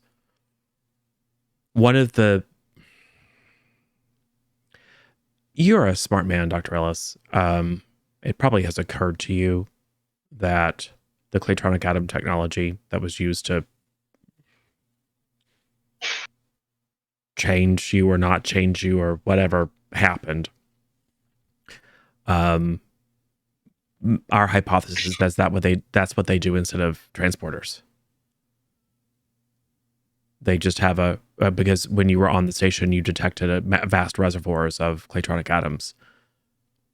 They probably have a hyper efficient way of replicating, basically. And if you're going to be doing that a lot, why not do it out of programmed matter if you have the ability to do that? It kind of makes sense. I barely understand the theory myself. But one of the things that everyone is very intrigued about is, I mean, how could, like a Borg nanite, possibly assimilate something made out of programmed atoms? Might not be able to. So there have been a few folks who were like, well, we should just talk to the Zathik and just have all of our Starfleet crew transformed into Claytronic atoms. And then there's other people who are like, that sounds like a really awful idea. You don't get to speak in the meetings anymore, Jerry. I mean, Steve. It wasn't Jerry. Don't tell him I said that. Anyway. So people are very fascinated, and I'm sure you likewise have considered some of these implications. We did not realize that you could just, make a transceiver or something in your brain. So we're going to want to study that a little bit. I will be writing the report about that back to well, the black badges. Okay, so we have, we got some signals. And can you still hear your wife, Lieutenant Commander? Yes, sir. That's gotta be rough. It is not pleasant, sir. All right. Well, hey, why don't we take a trip to Medbay? And we'll get you guys checked out, make sure everything's fine. You can help with that, Dr. Pren. Shouldn't take more than an hour. And then why don't everyone get some rest? And I'm going to go talk to Delta Shift and get them on this signal analysis. So, yeah. Sir? Yes, Doctor? The nurse, she was here. Her tricorder was on Ellis. Oh, well, and Nurse SJ, Instant SJ is still here. It's like, hi, Captain. Oh, yes, SJ. Welcome aboard again. And remember, you can always sign up for office hours. I do expect in the first couple of weeks of being posted here that you at least take some time. Oh yeah, Doctor. Yes, Captain. It's on my list of things to do. Okay, cool. Sorry, yes, you were saying? Dr. Ellis's playtronic condition was abruptly declassified to the nurse. Oh yeah, you can't talk about that. And SJ is like, I didn't understand it. So, but yes, sir. Okay. Yeah, I think we got this from here, Doctor. I guess we had a couple of security guards come by here. Might as well, have them do their job. I'll ask them to escort you. Don't worry. You can't form like a board cutting beam or anything, can you, Dr. Ellis? Listen, actually, never mind. Don't even. It's not gonna. Yeah. Just how about we cross that bridge when we get to it? This was Doctor Pren, you were right to wake me up. I wish you hadn't, because I wish this had never happened, but it's interesting. Yeah. And hopefully by the time you get up in the morning, we'll have some more information for you that I can share. But we will be having some meetings to talk about this whole situation and how this impacts our mission. But not now, because I'm very tired. And if I don't get my sleep, I will be very grumpy, and you don't want to see that. Yes, sir. Anything else I can do for you? No, I don't think so. Sir. All right, you have your orders. Don't take too long. They'll just kind of eye Dr. Ellis one more time, and then kind of look over at Sorvok and just go, and then pad out in their sock feet. Probably do those things like get out, but before the door closes, like kind of like hops up a little bit to grab the sock and pull it up because it was starting to work its way down. Just like, these carpets. Anyway, yeah, escort them to sick bay. It's fine. Don't worry about it. And then we'll go back to their quarters. Dr. Pren is going to stop by her quarters, not to change completely, but to get her doctor coat to put over her nightgown. Yes. Put on fuzzy bunny slippers. Now that you know that the carpet will drag your socks off if you're not careful. Anyway, yes. Go to sick bay. Delta Shift is there. Nurse SJ helps. And there are some not quite perfunctory scans, but they are just scans. Neurotransmitter levels in Sorvok's midbrain are still elevated. Sorvok, you hasn't really changed. But there's an element of just natural filtering. Like it's now easier for it not to be quite so present in your conscious mind. You can, if you wish, kind of will it to recede into background noise. Partially. Yes. I I will also say, I don't know exactly how to describe it. It's not like a tape that's got a loop.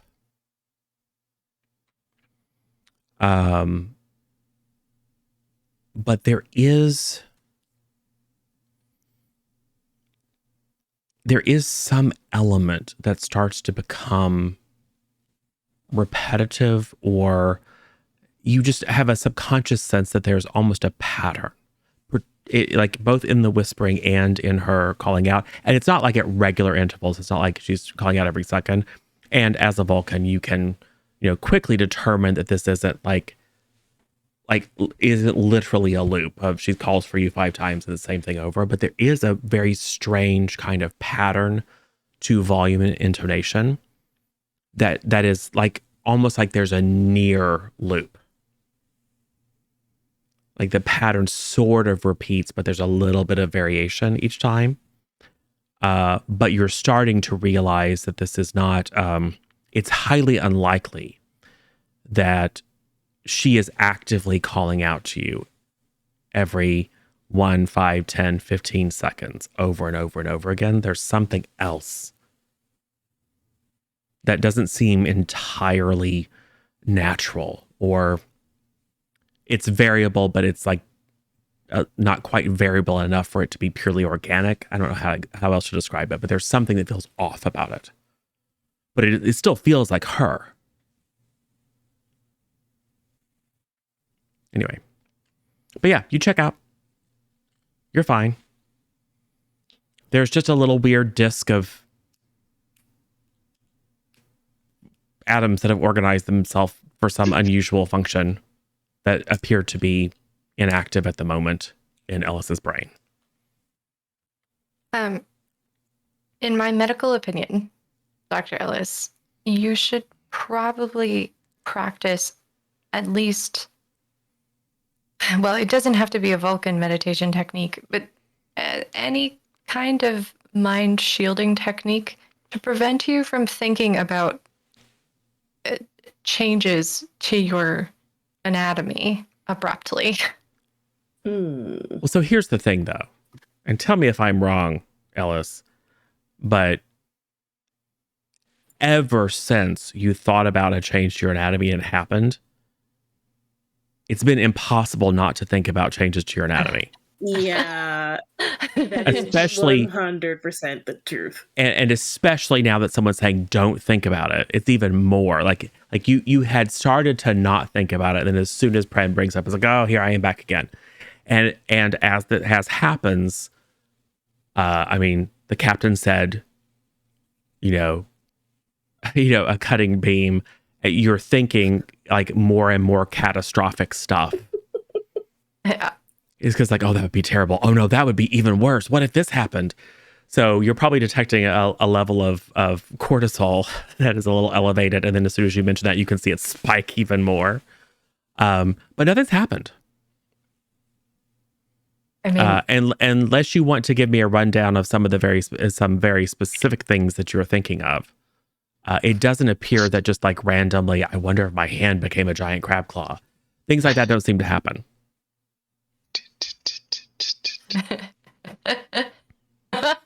Yeah, exactly. Yeah, and there have been times when you've like wished you were taller or whatever in the past. I mean, Ellis is a tall guy, but I mean, there's the typical thinking of like, oh God, is that a crow's foot? Oh, I wish that would go away. Yeah, so just typical things, and nothing like that has ever happened to you. So you're not sure why it happened, other than the mechanical reasons of complication. But complications can't make things that are impossible happen. So there must be some reason why that happened, and all the other horrible things that you're constantly thinking now aren't happening.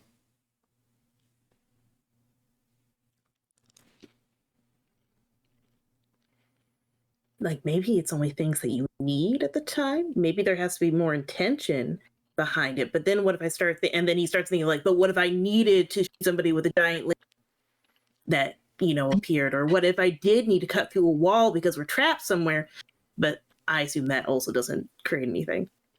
Well, you don't actually need to do that right now. Because I don't need to do that. Yeah. Um, So there's not a good way of testing it. If it's an in extremis trigger, you'd have to be in extremis. But you weren't like desperate for telepathic abilities. It was kind of a casual thought. Or a throwaway, like, I wonder if this will work. And then you were as shocked as everyone when it did. Dr. Pren is tempted to put something on a really high shelf and get rid of the ladders. Right. So, you are cleared to return. Dr. Ellis is going to spend the night in a comfortable laboratory on a cot, just because there's better equipment there, and they're just going to monitor, make sure everything's fine. You're definitely not under arrest. You're just being studied. And can't leave. I mean, you could leave, maybe. You probably don't want to try, though. They might put you under arrest then. Right. You're not under arrest unless you try to leave. Yeah. If you stay there, it's fine. We are not suspicious of you, but if you ask questions or want to leave, then we will be suspicious of you. Yeah, unsuspicious. Yeah, that's how it works. Just trying really hard not to think of all the different things. Here's the TikTok audio. Ellis is just sitting there like, don't be suspicious. Don't be suspicious. Exactly. The fact that you're not at all suspicious is kind of suspicious. It's fine. So yes, unless there is another scene that you would like to call, we can cut to your morning. Yes. I want to say that Pren's not leaving. Okay. She's just going to stay in the same laboratory. She's going to like prop herself up in a chair and just like, because she just doesn't want Ellis to be alone. Okay, that's very sweet. So companionable awkward silence in one of the science labs. Lovely. So your morning briefing with the captain. Captain is typically on alpha shift, so this is the kind of handoff to beta. And you'll ask to be come in maybe 30 minutes early, and they'll excuse themselves from the bridge and meet with you. Where's Dr. Adair?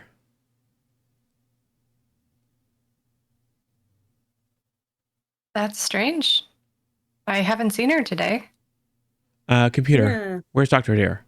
Dr. Adair is in their quarters. Captain to Dr. Adair. Dr. Adair is set do not disturb. Computer override. Dr. Adair, would you mind joining us in the conference room?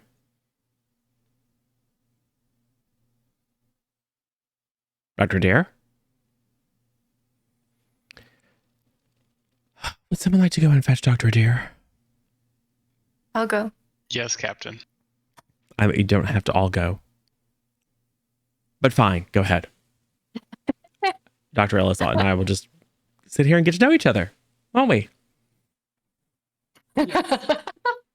So have you manifested any weird things out of your body recently, other than the one? I haven't actually. I've thought, unfortunately, a lot about it, but so far... That did occur to me as I was falling asleep last night. I was like, oh no, because I know exactly how my brain would be working at this time.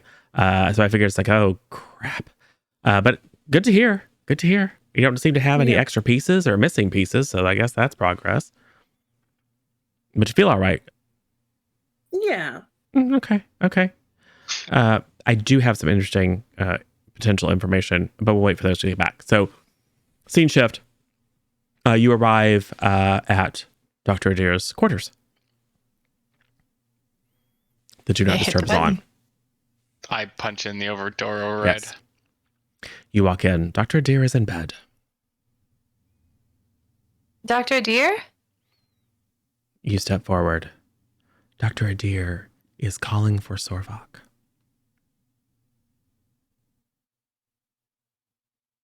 voice is audibly bad blood. or Yes.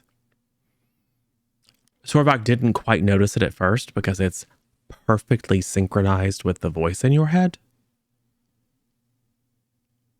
But as you step up close, you now can tell you're hearing it internally and externally. And Dr. Adir's voice has a different timbre than your wife's. But it is, she does not appear to be distressed. She's simply calling for you. Dr. Prin opens her tricorder. Yes. Oh, yes. Her paracortex is extremely active.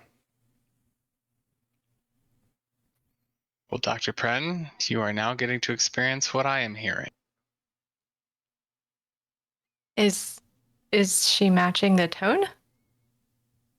And the timing? Perfect.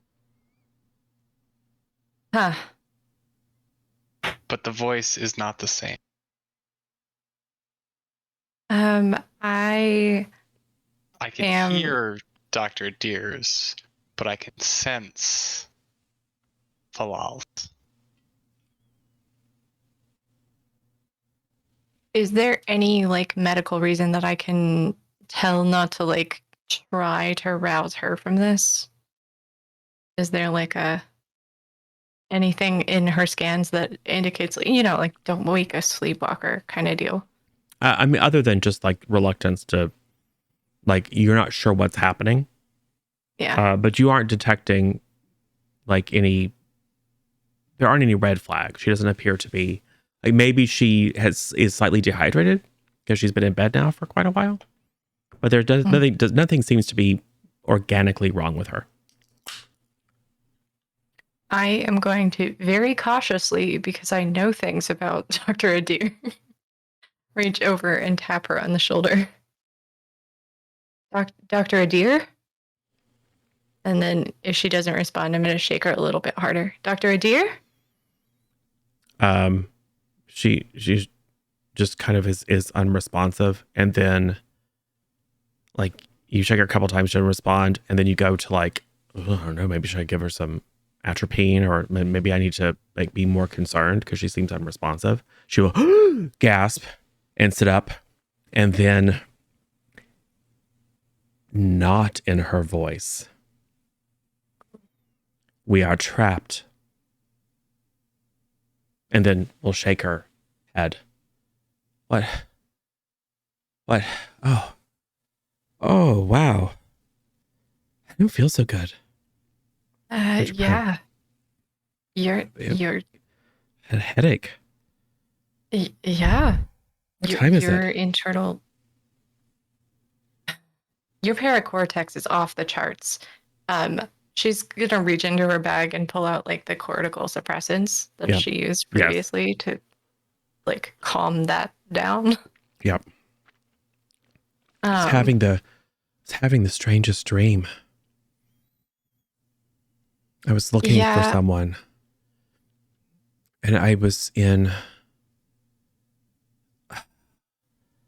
think I was in a cube or something. It was just all the green lights, and it was all very hazy. I could hear the voices, and I would look down hallway after hallway, and it felt like it went on forever. And then somehow I was just going around in circles. Like, it never felt like exactly the same thing, but it's like I couldn't make any progress. And I was just stuck. And I was looking for something or someone. And then you're in my room and my head is splitting. I give her a shot and I say, like, this will increase your hydration rate if you drink some water. I am thirsty. Yeah. Sorvok, can you grab her water. some water? Tepid. That was unpleasant. I don't think that was a dream. We should report to the captain. They're waiting for us in the and then meeting room. Yeah. Dr. Deer will check their chronometer and go, oh no, I'm late. Pull on a tunic really quick. And then we'll come back with you to the conference room. So ready to good books lately is about the level of conversation that you're having. It's like, see that nebula out there? Yeah, I think it looks like a dog. What do you think it looks like? I think it looks like scientific classification of that nebula. Yeah. I think it looks like a Mutara class. It's like, yes, doctor. I think it looks like a Tarkalian bat. Oh, you know what? You're right. It kind of does. I never really thought they But were. if you tilt your head to the side, it's totally a Klingon Tark. Okay. Well, I'm getting to learn a lot about you folks. Cool. Glad you could join us there, Dr. Deer. You don't look so hot. And Dr. Adir was late because she was experiencing the same phenomenon that Sorvak was, but more intensely.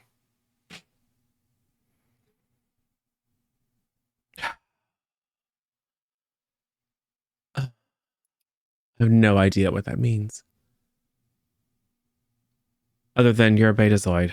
And our but we have other betazoid on. Hold on a second, I'll be right back.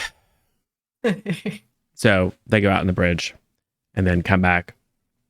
I've asked Commander Naseni to check in, or have security check in with all of the telepaths aboard, make sure that they're not picking up on anything.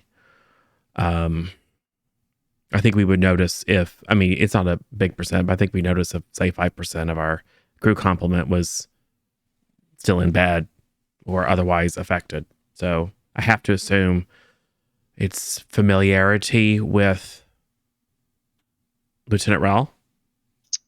That was the Possibly. logical captain. We did reach out to Ensign Jemmy last night. That was the reason why she was in Commander Ellis's quarters. Yeah, I've read her report. She's going to have a fun story to tell. I mean, absent the part she can't tell. So yeah. No, I mean, smart call pulling her in, but yeah. Anyway, how about you head to sickbay? I can talk to you. You don't even know what's happened yet. All right. Just go to sickbay and we'll get you briefed. And Dr. Doe will maybe complain on her face, but not say much, and just go, aye, Captain. And then we'll head out to sickbay. Take this. I hand her like my notes on a pad about like what's already occurred. Oh. Like what's in her system right now. Yep. Okay. And they'll walk out. So, we have been able to confirm that the signal is real. It is non-local. And we are Lieutenant Solar is currently working on pinpointing its exact location. But it does appear to be coming from deep within the Delta Quadrant, which confirms some of our suppositions that our missing ship was pulled along the main pathway, the main trunk of the network, some distance.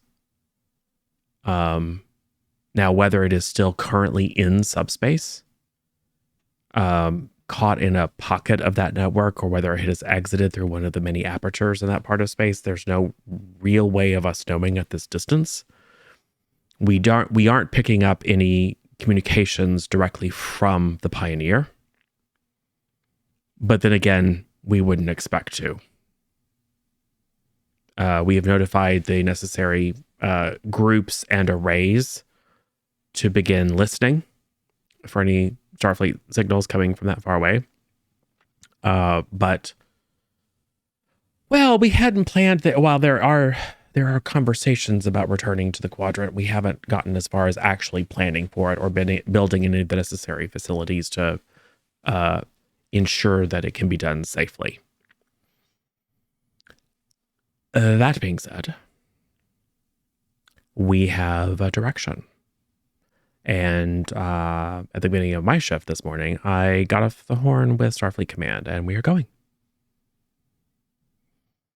Now, there was significant conversation about negotiating with the Ithak and Zathak to actually use the wormhole. But we are even more reluctant to do that now than we were before, given, So it's going to be, so that avenue is off limits for us, which is why the cap line is here. So we have a decent journey ahead of us, but you guys are going to see parts of the galaxy that very few Starfleet personnel have seen before. So that's nice. It's exciting. Well, that's a word for it. All right, so you will keep me informed if any more strange things happen. Lieutenant Commander, are you still...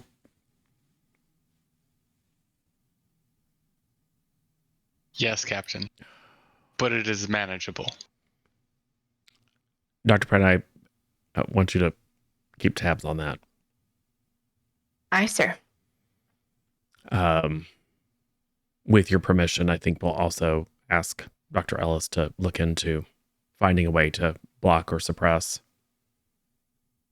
It's got to take a toll on you, Lieutenant Commander.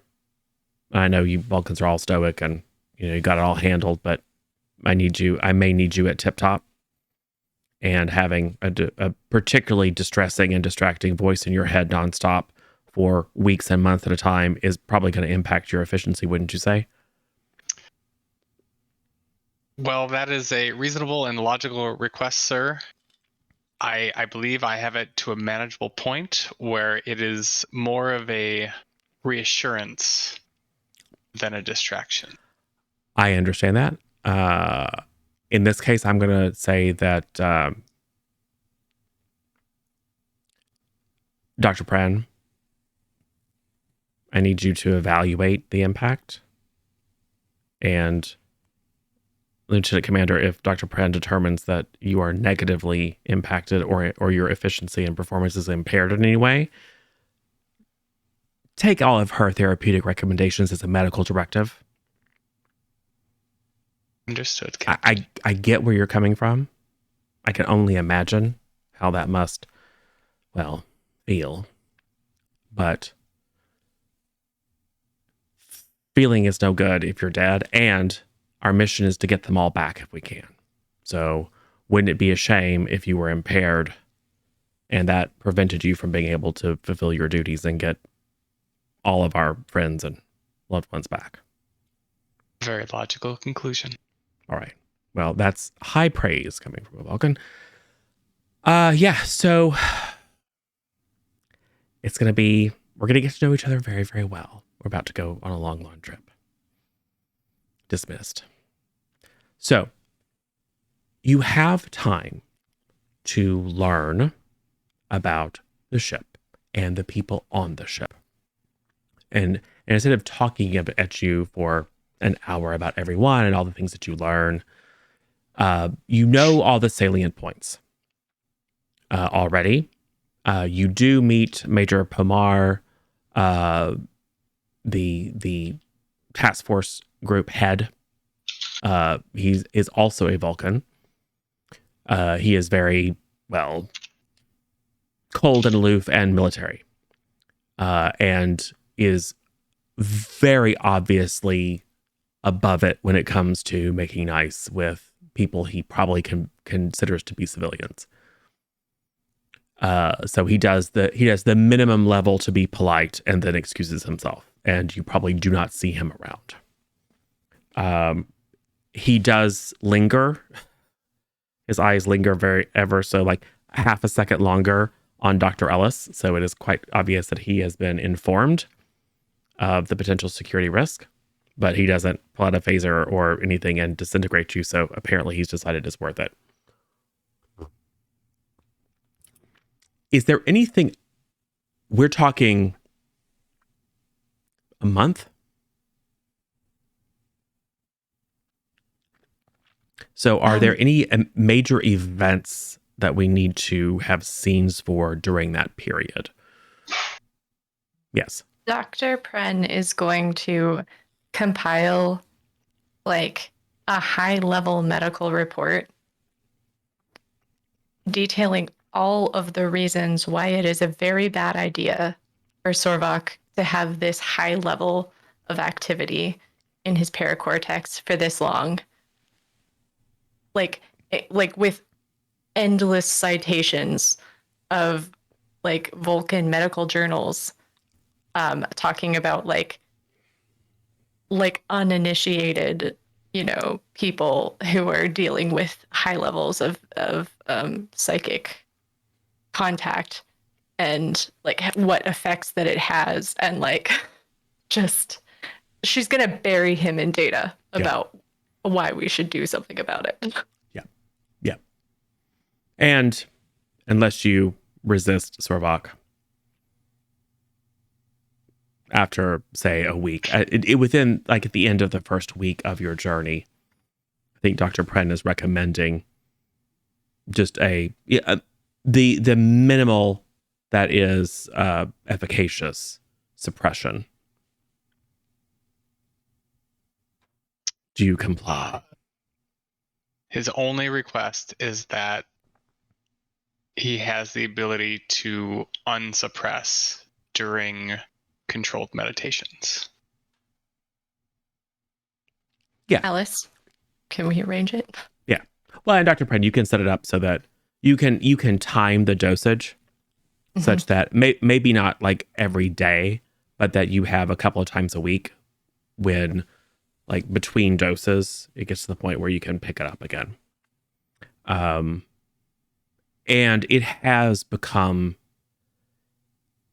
very familiar, and it has never like fully repeated, but now there's definitely a pattern to it. There's some like, it's almost like a fractal pattern, right? Like from a distance or with enough familiarity, it clearly has a structure, but no individual piece is an exact replica of any other piece. So none of the times that she speaks your voice is it exactly the same cadence or is it exactly the same time between them. But it does feel very much like a pattern or something. But yes, you're now ordered on suppressants, and you are on suppressants. Until you get better, Ellis, you're studying for a couple of days. They can't figure out what you're made of, but it doesn't seem like it's problematic. All the previous findings that had Starfleet Command not have you dissected are back in place. They're just like, well, as far as we can tell, it's like, look, we all get replaced every time we transport anyway. I mean, let's face it. Our old bodies are atomized and destroyed, and then something that's a almost exact replica is created somewhere else. So, I mean, they tell you, it's like, oh, well, but the matter stream. It's like, yeah, really? Yeah, we all understand quantum theory enough to realize that it's not exactly the same. This is just a slightly more problematic, morally and spiritually problematic version of the same kind of thing that we all live with very comfortably. So they're just kind of whatever. But as long as you aren't manifesting dangerous technology, they don't seem to mind.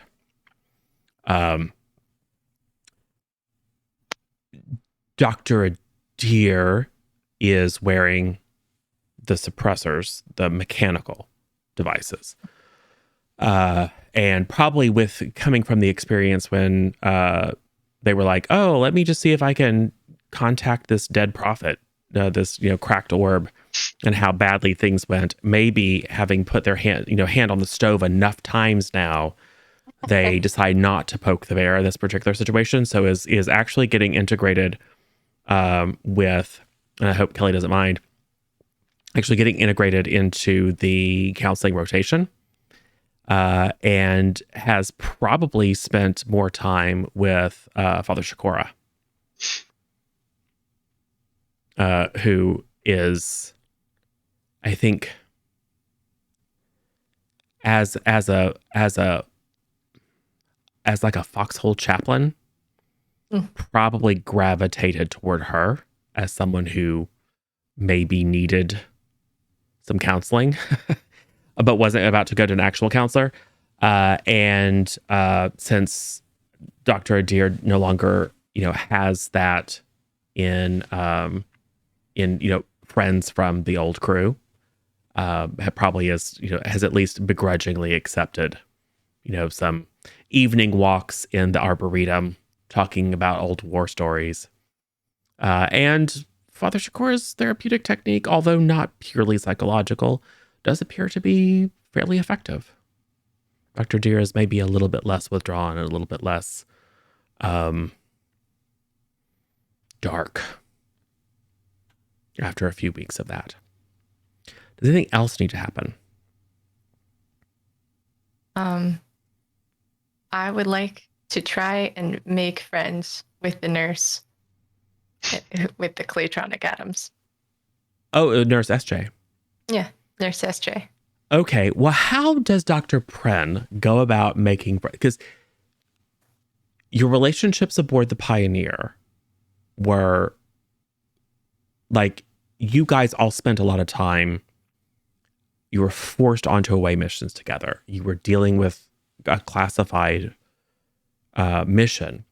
So there was a lot, there was like structure to like put you in the same ship or the same room together a lot that bred some familiarity. And although you both work in sickbay, so do a lot of other people. So you're going to have to expend some effort if you want to form a connection here. So how does Pren go about doing that? So Dr. Pren is nothing if she's not a nerd. So she's gonna look up how this species makes friends. Like, what are their friend, like, making ritual things? Like, what is a friendly gesture? Because she knows that at this point, asking humans to go get coffee with you is friendly, but she doesn't know. Yes. Like, she doesn't want to assume that would be a friendly gesture. Do you have cultural studies as a focus? Of course not. Of course Why not. would I have that? I think I would like you to make an insight command roll. Insight command, okay. I'm going to say the difficulty is 0.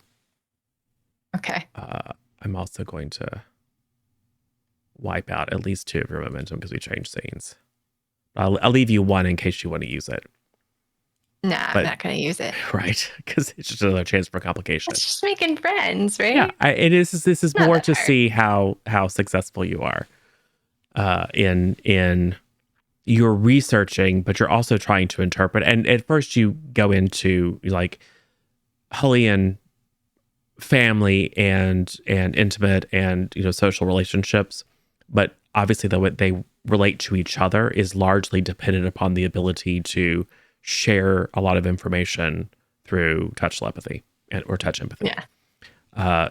So you then have to start looking at, information about interspecies relationships with the Hellians. They are very diplomatic. They're known to be very diplomatic. They are talented in the sciences, particularly medical science. They are very non-aggressive, generally, culture. They have a lot of they have an amount of ritual in their society, but not a lot of boundaries. There's a lot of collective activity. Like there's lots and lots of festivals, and there's lots of, seasonal changes and regional festivals and things like that, where they get to come together into the same physical space in close proximity because they're touching each other a lot, and they're, it almost forms like a gestalt emotion in celebration. Mm-hmm. It's all very fascinating, but that's not accessible to you. So make your roll and let's see what you learn and how you can implement those findings. Okay, so you said insight and then command. So Yes. That's 13. Okay, so I have 1 success with an 8. Okay. So you get a momentum back.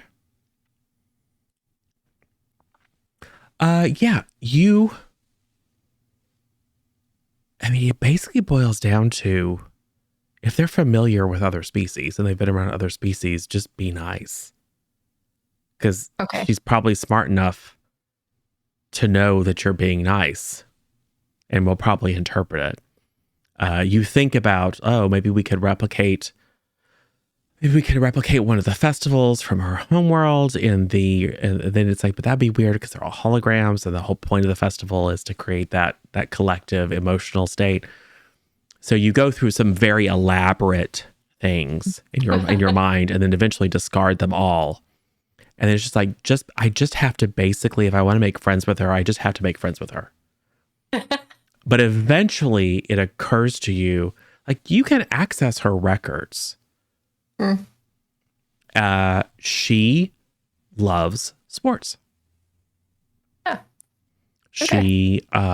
She loves, I mean, she's a nurse, so she's not like super skilled at it, but she likes like tactical simulations in the hologram, or like mud runs and things like that, where it's maybe a lighter version of the type of training. And you think she probably does it to stay fit, and also just because, I mean, everyone is just coming off the Dominion War. It doesn't hurt for even a nurse who might have to go into dangerous situations to be reasonably competent. But the sense that you get is she just likes being active. Cool. I'm gonna invite her to come with me to do like a workout together, I guess. Okay. And yeah. So we get a little montage of Pren like treating it like it's a science fair project, doing lots of research, formulating these complex scenarios, and then like maybe running simulations. The computer's like, no, 90% chance of failure. And eventually just biting the bullet and go, just be nice and invite someone to go hang out. Yeah. And so Instant SJ, well, I was like, oh yeah, sure. I like, what kind of routines do you usually like? Well, I'm a big fan of the Earth sport tennis. I think I've played that one. Oh, it's an excellent cardiac workout. Oh, so is it like a running thing or? No, we both use rackets and we hit a small yellow ball, and you have to keep it in specific bounds. So like baseball. I've heard of that. Sort of like baseball, but it's more like a volley back and forth. You hit it back and forth to each other. It requires a lot of hand-eye coordination. Oh, well, that sounds, I mean, I'm game to try anything. Let's go. It'll be great. Okay. So we see them going through the halls in probably overdone tennis outfits. Yeah, of course. Right, that you've had replicated. And then because you probably make it a big deal, so you program in, right? Exactly. You got the sweatbands. You program in a very famous, match from Wimbledon. I also inform them that it's like customary for human athletes to make very loud noises when hitting the ball. Part of the game. Yeah, you basically set the holodeck to replicate a match between Venus and Serena, and then you like Rochambeau over who gets to be Venus and who gets to be Serena, and of course she has no reference for who these people are, and she's like, you really know a lot about this Earth sport. I had a friend at the academy who taught me, and we played constantly. Yeah. Well, cool. This will be fun. So it's just a nightmare because she has pretty good and maybe even better hand-eye coordination than you do, but seems to think the goal is to just hit the ball as hard as possible. So like every time, like once she gets a little bit of the rhythm, it's just slam. And I mean, occasionally, she learns about getting it in bounds or whatever. Yeah. But it only towards the end, as she's getting tired, do you start to get a little bit of a volley back and forth. but it's like maybe 3 or 4 before, you send it into the net or she sends it into the bleachers. Yeah. But because she doesn't get the rules, she just thinks like, it's awesome. This is a really weird game, but it's fun. Yeah, maybe I can explain the rules a little bit better next time, but this has been really fun. Yeah, and so then you come out with your towels and wringing out your sweatbands. Go have a smoothie at the smoothie bar in the crew mess. So yeah, and as time goes by, in addition to sitting in companionable silence with Dr. Ellis, you meet. Not only do you hang out a little bit with Ensign SJ, but Ensign SJ does have a social network. So Ensign SJ, being a nice person, kind of introduces you to a number. Now they're all junior officers and crew. So there's a little bit of that, just like you're the highest ranking of them all. But yeah, you get invited to some parties. You can certainly invite your cohorts with you if you would like. You probably would feel better if there was some other person that you knew who was an actual senior officer. So I'm sure Dr. Ellis gets pulled in, at least Dr. Ellis, and possibly even Lieutenant Commander Sorvak gets pulled into some social events. I can imagine Dr. Ellis, finding a crewman in one of the sciences and then just pinning them up against a wall and ranting at them about planetary ecology theory for like an hour. And this person is too polite to just like, oh, right. Or you find a Bolian who is just like, yeah, sure, tell me all the stuff. I don't care. I just like listening to you talk. But don't drink my drink. It's toxic to you. So yeah, the crew is friendly. They think you guys are probably a bunch of nerds. But you are. We are a bunch of nerds. Yes. Sorvak learns more about the military presence. I probably also get a sense of, you have a much better sense about the tactical capabilities of the ship. And when not in slipstream, the ship is not able to maintain slipstream indefinitely. This is a Mark II QSD, which means it's significantly more efficient than the Mark I that was originally tested on the Palatine. But it can really only maintain slipstream in, hour is pushing it. But every hour at slipstream is months of time at reasonable cruise warp. So it's kind of this start, stop, start kind of process. And with the advanced capabilities in stellar cartography, you're able to chart a not entirely direct course, but to make sure that in the time that you spend in normal space, recalibrating all the QSD systems, that you're not right next to a potentially inhabited planet that might have some, people on it with starships that might not like you appearing in their space.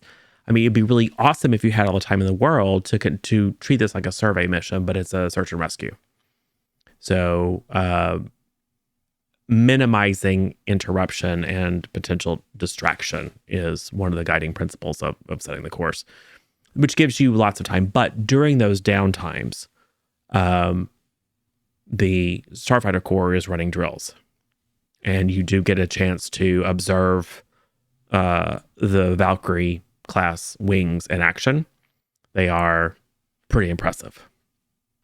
I'll even say that you get a chance to go out on one of the Macaw class, which is it's a combat capable troop transport, heavily armored, got some pretty powerful guns on it, but you actually even get to go out and directly observe. They're very maneuverable, and they account for a fair amount of the offensive and defensive total capability of the ship.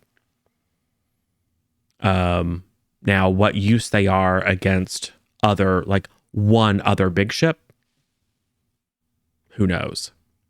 They would get blasted out of the air, but certainly when it comes to encountering more numerous but less capable ships, it would be one of the techniques is to just send a fighter wing in and keep the ship proper at a distance, because it's got a lot of stuff on it that they don't want to damage or get exposed. So they tend to act as a kind of escort interceptor duty more than like close combat with the ship is involved. You learn about the tactical systems on the ship. Is there anything that Sorvok would like to accomplish during the transit? Sorvok would make a very strong effort, and probably not that strong of an effort is needed to befriend Father Shakura a little bit on an outsider learning others' religions, due to the fact that Sorvok, is definitely still an outsider to Bajoran religion, but having the history that Vulcans were at one point polytheistic, and he's familiar with all of this and the Bajoran polytheism and that, and the fact that Father Shakura is, it was 16 different religions. He's 17, something like that. 17 he's certified with. Yep. So he's very curious about that and wanting to know more, and also observe any Vulcan or Bajoran holidays during that time. Yes. He will certainly invite you to a variety of services in a variety of faiths that he administers. But he, like I said, he's a Varal priest. He is a Unitarian Universalist pastor. I mean, he represents a pretty broad range. And as you get to know him, Caitians are relatively ecumenical. They went through a period where they were quite warlike, and individual tribes and villages would have their own gods that often commanded them to go and kill the neighboring tribe or village and then they would there was a big procession about taking their godstones back with them and like merging them, or like finding some way to incorporate them as a way of saying our God dominated your God the way that our people dominated your people. And to learn more about the evolution of Caitian belief than you ever wanted to know. But since stepping onto the galactic stage, they are naturally very ecumenical. They're, I guess the best analog in Earth terms is like Hinduism. It's like, oh, you have a God? Cool. We've got 10,000. Yeah, I'm totally down with your God. Sounds awesome. Because it's all just different aspects and interpretations of kind of one thing. And that cultural background helped him realize that there is something in the sentient makeup, most sentient makeup, that desires meaning in the face of a cruel and indifferent universe. There's something that sentient beings tend to impose meaning on the world around them and find that necessary. As you get to know him, it's hard to tell if he is the most spiritual being that you have ever met or the most atheistic. Because for him, those lines kind of converge. He's not what you would expect. He's a true believer in a bunch of completely contradictory things because he sees them as all being one thing, but that one thing is simultaneously spiritual and very, very scientific and materialistic. So you're never quite sure what angle he's going to bring to you. And he doesn't seem to care that there's no consistent dogma in his thinking. To him, it all makes perfect sense. It's fascinating. And I would say that there's at least one shot in the montage of Sorvok. Fascinating. because we have to have that every time there's a Vulcan. Important. The other thing that you detect, although he is very impulsive, as he will admit, whenever you talk about, if you inquire about his study or conclusions, or get into a discussion of a particular belief system, there is a deep well of logic in what he applies to reconcile these different cultures and beliefs. His take on Bajoran religion is very interesting. It is highly informed by the history of the Bajoran people. And he even shares with you some information about cargo cults on Earth and similar phenomena that have occurred in other habited worlds, where primitive people were exposed to more advanced people and how that quickly became. He will tell you the story of Captain Cook from Earth, who was immediately seen to be the return of one of the people's great gods, and they were very, very surprised when they killed him because they weren't expecting him to die. They were greatly saddened. It's like, he's going to get back up. He's the god, right? This is the part of the ritual, as we, hit him with a spear and then he gets back up, and that's how he proves he's the god. Well, they still ate him, but he likens that. He speaks about that in the context of the Bajoran religion, which is deeply disrespectful, but not right. Even a Kai would have a hard time, you think, arguing with him, because he speaks of it with great love and fondness and deep understanding, and yet at the same time, he's telling you that Bajoran religion is nothing more than a cargo cult. It's that dichotomy that is, you think, impossible to reconcile until he explains his thinking to you, and then it makes sense. Maybe your logic is faulty, who knows? But yes, you learn a lot about a particular location and a lot about different religions. And you see, perhaps like yourself, his services have a lot of attendance, and it's people who are clearly not members of whatever faith is being represented. He clearly serves an important social and cultural function on the ship that is different than you would have expected.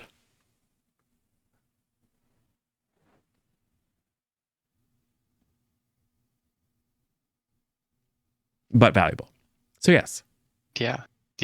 I would say, Sarvok is definitely seeing him as someone to kind of explore that whole metaphysic relationship and learning a lot, and just talking, especially about the logical side of it.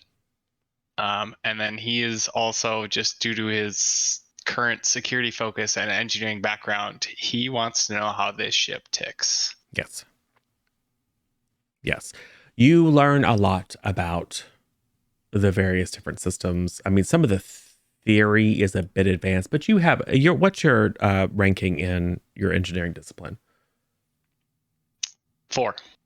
And what are your focuses that are engineering related?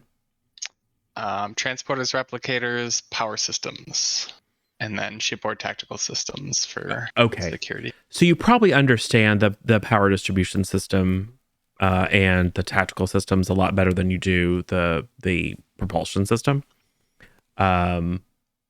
Just because the theory behind it is pretty advanced, but it's stuff that you would have studied at the academy, but like you kind of have to like refresh your brain on.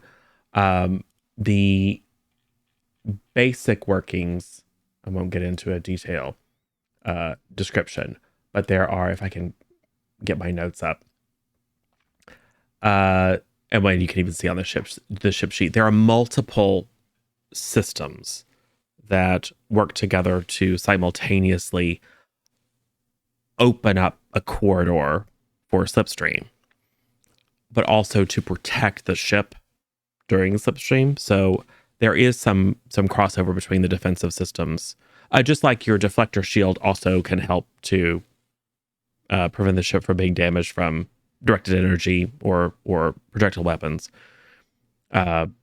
Some of the over-engineering of the ship's shield and deflector systems are designed to enable the ship to not fly itself into pieces. And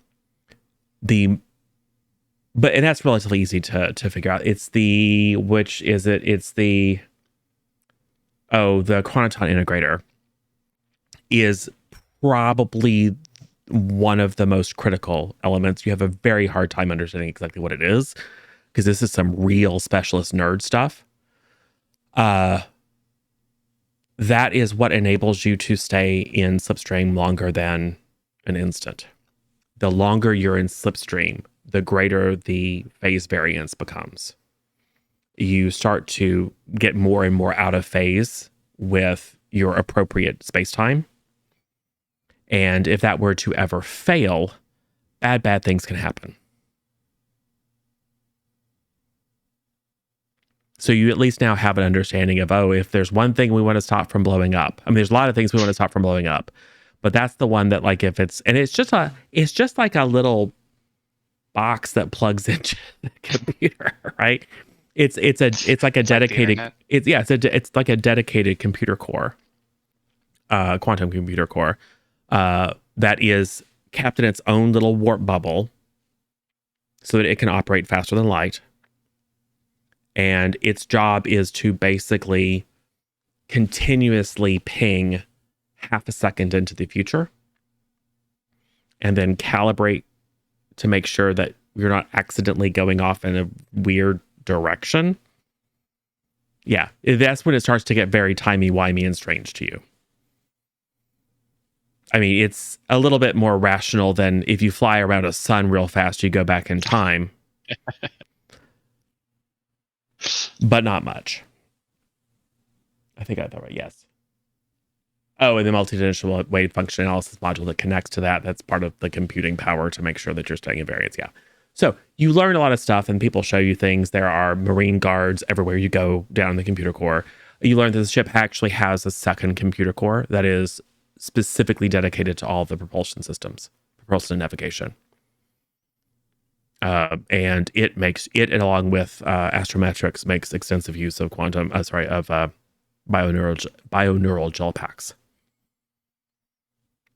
Also kept in low grade warp fields so that they can operate as quickly as possible. It's very impressive. It also seems very complicated and very apt to just blow up at any moment. Should be fine. Probably fine. Probably fine. We weren't on a ship that also almost blew up or anything like that. Yeah, So. but the Pioneer is just a little regular ship. It had like warp engines and deflector shields and phasers. This is all. So this more complicated ship won't make it any harder to blow it up. No. Just like, you're just glad that you're not ops manager, because their job is to manage power flow. And it's a very complicated sequence if you want to power up or power down any of these systems. And some of them are mutually exclusive. Like if you decide we're going into battle, we want to power up the forward-facing phase cannons, quantum substream is a no-go for hours. So there are some, because of the complexity, there's some lack of flexibility involved. Which is what happens when you cram a lot of tactical capability into what's effectively a big science ship. You have to do trade-offs, and those trade-offs take time. And that complexity creates rigidity. So, yeah, it's weird. It still has an X designation. This is still prototype. It's just an iteration of a prototype. So doesn't have all the kinks worked out of it. But it's very cool. It's very pretty. It's got lots of power. And you are going faster than anybody but Tom Paris. So that's cool. We're not going to turn into newts. You're not going to turn into newts and leave an entire civilization of weird mutated newt babies on some planet somewhere. and then never talk about it ever again. Well, let's face it. If you were Catherine Janeway and that happened to you, would you ever mention it? You would pull a phaser on immediately after that one ends. This is Janeway pulls out a phaser and holds it to Paris's face and says, if you ever mention this with anyone, I will kill you. What? Someone's going to report me to Starfleet? I am Starfleet. Yeah. That's when the real Janeway comes out. But anyway, yes. Oh, by the way, that's your destination. You're going to the planet of the Newts. The Noop. Yeah. Oh, good. Hopefully they get better. I'm glad. Yeah, no. That one, that was a dream sequence. That never actually happened. That is not canon. It's a very weird episode. Yes. So maybe not together, but at various different times, Sorvok and Adir are hanging out with your chaplain. Dr. Pren and Ellis are like going to parties and stuff. Dr. Pren is like weirdly popular for once in her life. What I think you both are. Like, I don't know if you've seen pictures of Dr. Ellis, but Dr. Ellis is. No, I haven't seen any pictures of Ellis. I mean, hold on, I think I have it on the thing if I just switch it. I'm just saying, in a game of Smash or Pass, most people are gonna pick the former. He's got nice eyes. Yeah. He's very tall. He's too tall for my frame. Very tall, a little bit lanky, but those piercing eyes. Yeah, I think there's some people who are fans of Dr. Ellis. And there are plenty of people who are nerds on board or people who just like, it's fine. All you have to do is ask him about, so what's the role of plate tectonics in genetic diversity or diversification of species on, early class M planets, and then just sit there and just watch him talk for an hour. And just occasionally go, oh, that's interesting. Tell me more. But mostly people are just like, those eyes though. So yes. Catch one of the junior officers saying to her friend, he's so dreamy. Exactly. It's a little bit, that's not something that the Pioneer was a small ship. It was much more like family, and it was like half the crew hotboxed or hotbunked, right? I don't know, whatever. You know what I'm saying? It's small and it cramped, and everyone, like, your behavior changes when you don't have a lot of privacy and everyone's doing everyone else's job, and it's 75 people and you see each other all day long every day. Most of your energy goes to like avoiding getting on each other's nerves. And this is 10 times as many people on a much larger ship, and there's much more of a chance to like, oh, I've never seen you before. Hey, let's get to know each other. It's just a very different vibe. And you got plenty of experienced officers that, kind of have learned where the boundaries are. So it's because of that, it's a little bit more relaxed than you are used to. Even though you're both captains are fairly, casual. Anything else need to happen during your month of zigzagging through normal and slipstream, normal space and slipstream? So I was wondering if I was checking out the sensor stuff, because you need to use the gel pack thing to really utilize that, right? The neuron thing? Yes, the bioneural gel packs are used extensively in astrometrics. Okay. So I figure at some point I'm going to try that out and then maybe think about the thing, because I did something else with my head. Would there be a chance I can just make the gel pack happen? This is irresponsible. I'd probably bring other people along with me. Can you get a bioneural gel pack in your head? Okay, so where are you? Oh no. And what are you doing? I'd be in astrometrics, right? Okay. Oh, no. And you're thinking about... I mean, probably analyzing some scans, because we've been scanning a route and stuff, right? There's planets and things. Yep. Things need to be filtered and so on. Okay. So... I assume this might be part of Ellis's duties on the regular to use the gel pack. I presume one day it would just be thinking like, huh. Well, I mean, I think these are like computer chips, right? They're behind, but you are at consoles and using systems that have integrated bioneural gel packs. Yeah. And Dr. Pren is watching you to make sure you don't explode or something. Yeah, probably. I'll be like, hey, I got this cool idea. Come over here, Dr. Pren, and scan. I mean, sure, why not? I mean, if I know what you're doing, I'm going to try and talk you out of it. But if you don't tell me, then I'm just going to scan. Oh, I'll know you're going to talk me out of it, so I'm not going to tell you what I'm doing. Of course. Would you like to spend a major boon? Or would you like me to spend a major bane? I'll spend a major boon. Okay, because we have lots of them. Yeah. And thank goodness everybody will carry them over so we won't lose them. That's right. 1 minute. Yes, it will. Or we can figure it out. Cool. So, you're like, you're thinking about it and you're like, you're not feeling anything weird happening. You're not like growing gel packs on your body or anything weird like that. I think the most logical thing to happen is that you go blind. That's what you notice, is that you go blind. Oh, it's my scan picking up. You know what you're looking for. You do detect like super duper fine filaments of claytronic atoms working their way out of Ellis's fingers where they're placed on this console. Just like a mycelium of a mushroom. Just fine little hair-like things.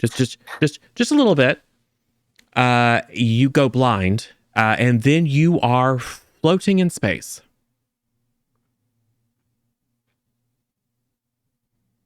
And you probably for a second, and then you're fine. Like, you're not cold. You're not suffocating. Your blood isn't boiling. But you are, for at least for a visual sensory purpose, you are a floating eyeball in space. And if you see something that you're interested in, it just zooms in. It is like the very advanced practical and holographic display here in Astrometrics is like 720p 30 FPS by comparison, because this is at brain resolution. I mean, I presume it was the system that I was scanning, so I'm going to find a planet that looks interesting and kind of enhance. Yeah, and it feels like you're just flying through space toward it. It's the most awesome, liberating Superman feeling moment. And the sensors are really super awesome. At this range, a lot of it is AI that is extrapolating from sensor data. Kind of like the way, we colorize probe images, solar system probe images as a way of getting more data. So some of this, is simulation, but the experience is very, very real. Ellis, talk to me. Oh, because from my perspective, you have a Borg thing in your brain and you just shot out like things into the computer. to assimilate the ship. But these are not microtubules. They do not contain nanites. I know. I scanned for that. Oh, yeah. It looks like I'm experiencing the scan on a very real level. Did go blind there for a second. Wasn't expecting that. I start scanning Ellis's eyes. There's a lot of activity in the optic nerve. It just seems like, it's like not aphasia, but it's like you aren't detecting any like impairment. Yeah. But it's very clear that there's a lot of visual sensory information being processed in Ellis's brain. It's just that it's not like if you shine a light into his eyes, they don't dilate. They don't, or they don't respond. They're not responding. Yeah, he's seeing something, but it's not you. Fascinating. Yep. So how long do you stay plugged in? Probably for only a couple of minutes, because I assume at some point Dr. Bren will be like, all right, you did the thing. Yeah, it's like, this is probably enough. No one can see it, but you're doing loop-de-loops and all kinds of fun stuff. Flying through the rings of an ice giant planet. Oh yeah. Just doing the whole whatever the intro sequence to this particular Star Trek show is. Only just doing that. Only big, and because your brain or your mind constructs a you. So from your perspective, you're just in your blue uniform, just flying like Superman. That is the opening sequence. Like, this is a weird flex for Star Trek. It's like no ships, just people flying through space. Cool. Right. You're just you're just kind of like sitting on an asteroid going, this is cool. This is nice. I like this. This is a great view. And Dr. Pren's just like, all right, Ellis, time to give the old optic nerves a rest. I guess. And then he'll think really hard about not being connected to this. It doesn't take thinking hard. It's literally you stop watching.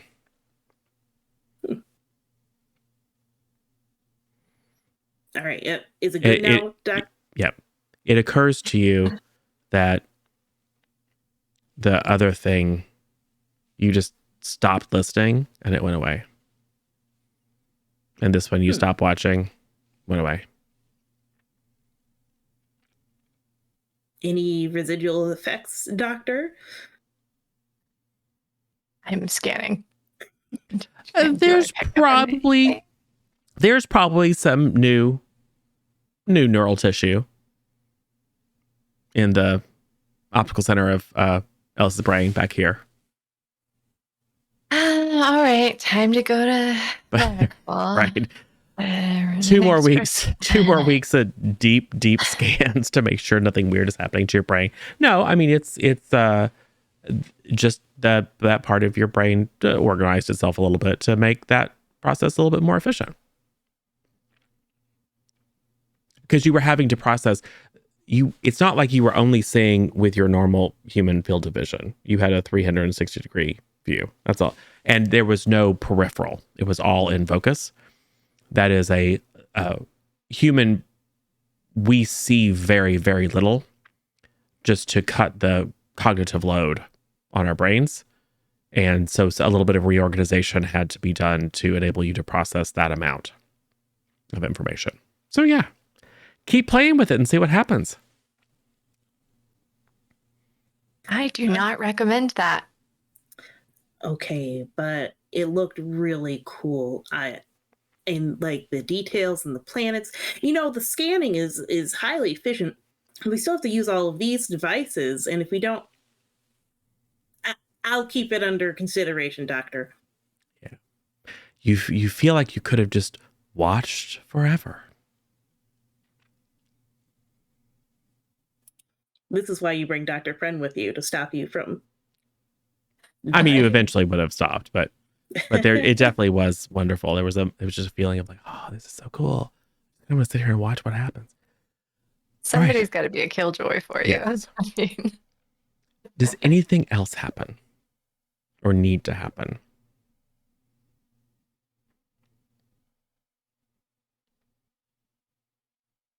Cool. I'm content. So, the last, we'll say, okay, based upon where you are, we'll say it takes a month. It's the middle of the second week when you cross officially over into the Delta Quadrant. You are in, and Hirogen space actually goes well into the Beta Quadrant. So you are avoiding known Bajoran settlements, you either go around or make sure to slipstream through some of the major voids, expanses, and dangerous areas that were encountered by Voyager. You're not following that path exactly, because the presumed destination is a little bit it's a little bit to the galactic east from where Voyager's path took it. The reason it didn't go there, or at least didn't go there more than once, was because Borg. You are, I'm going to say you're running silent, because it's not like there's, I mean, there are potentially allies here, but the decision has been made not to, like, not even to do super active scans. It's like spend as little time out of slipstream, find a location that is as far from everyone and everything as possible. Spend as little time out of slipstream as possible recalibrating the QSD systems, and then jump back into slipstream. So it's boring. Honestly, it's just like, every couple of hours, black alert. And then, okay, we're in slipstream now. Great. This is weird. We could blow up at any moment. And then in about an hour, 55 minutes later, all right, yellow alert. So it's just that constant cycle. I have a weird question. Yes. We know that the hum of the warp engines is a thing that a lot of people comment on, and it's like a comforting kind of. Can we feel anything like that when the slipstream is engaged? Yes. It has a certain tenor to it. It feels, however, more like the ship is ringing. Though through normal propulsion, there's a vibration in the deck plates, and it's not just the warp drive, right? It's the overall power system. It's mostly the vibration of the EPS conduits that are delivering power, and just the structural integrity and inertial dampeners and all the stuff that keeps the ship from falling apart and you guys from getting pancaked. When in slipstream, it's almost like the ship is cavitating, but at a very, very high frequency. It's almost like it's very much like you're cutting through a medium, and the sound is produced by the passage of the ship through a medium as opposed to internal systems vibrating the ship from within. It's different enough to be unsettling until the 100th time, in which case it's like, okay. Yeah. So like when you wake up in the morning or the middle of the night to get a drink of water, you start to be able to listen for it and go, oh, yep, we're in slipstream. I think early on in this process, Pren complains to people that the ship vibrates wrong. And some of your new engineer friends go, I know, I'm never going to get used to it. And you do make some new engineer friends who are super, it's weird. They're on a brand new prototype ship that has so much cool stuff going on, but all they can talk about is all the other new ships. Yeah. Right. And it's like, want to pull up schematics. Oh, look what they're doing with this one. And they start, hypothesizing, I wonder, are we going to start, like, which classes could you retrofit a slipstream drive to? It's like, if you had to, could you make a QSD work on a Miranda class? And then, they get out their pads and, it's like, and for sure it would just fly apart. Yeah. So, well, what if we did this? And he's like, oh no, what you got to do is you got to increase the space here. It's like super, super nerd town. But kind of adorable. But also like fascinating. Yep.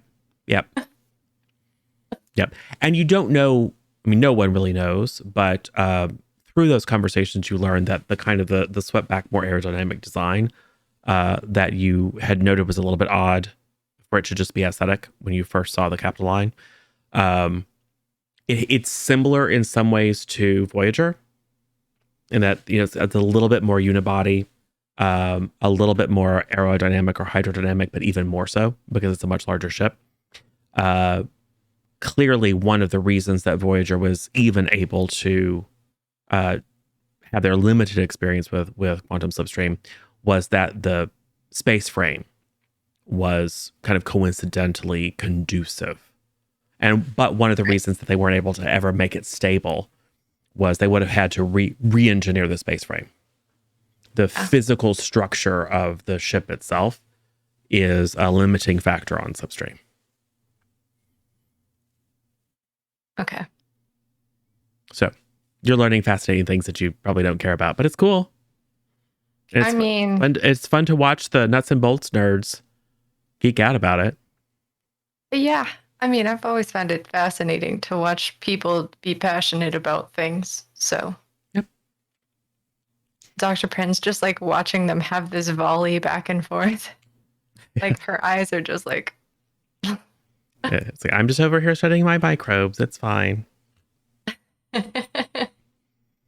Cool. Anything else? Any other scenes or montage situations?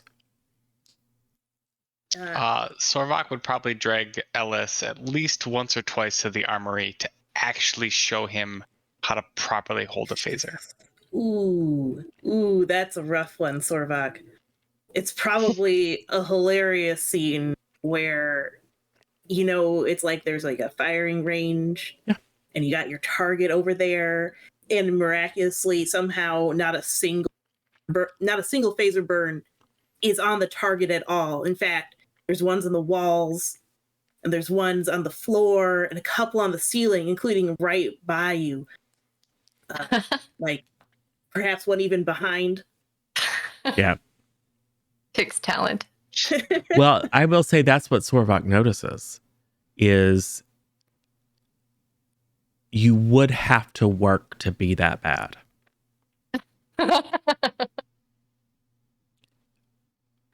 Just like what's a good example?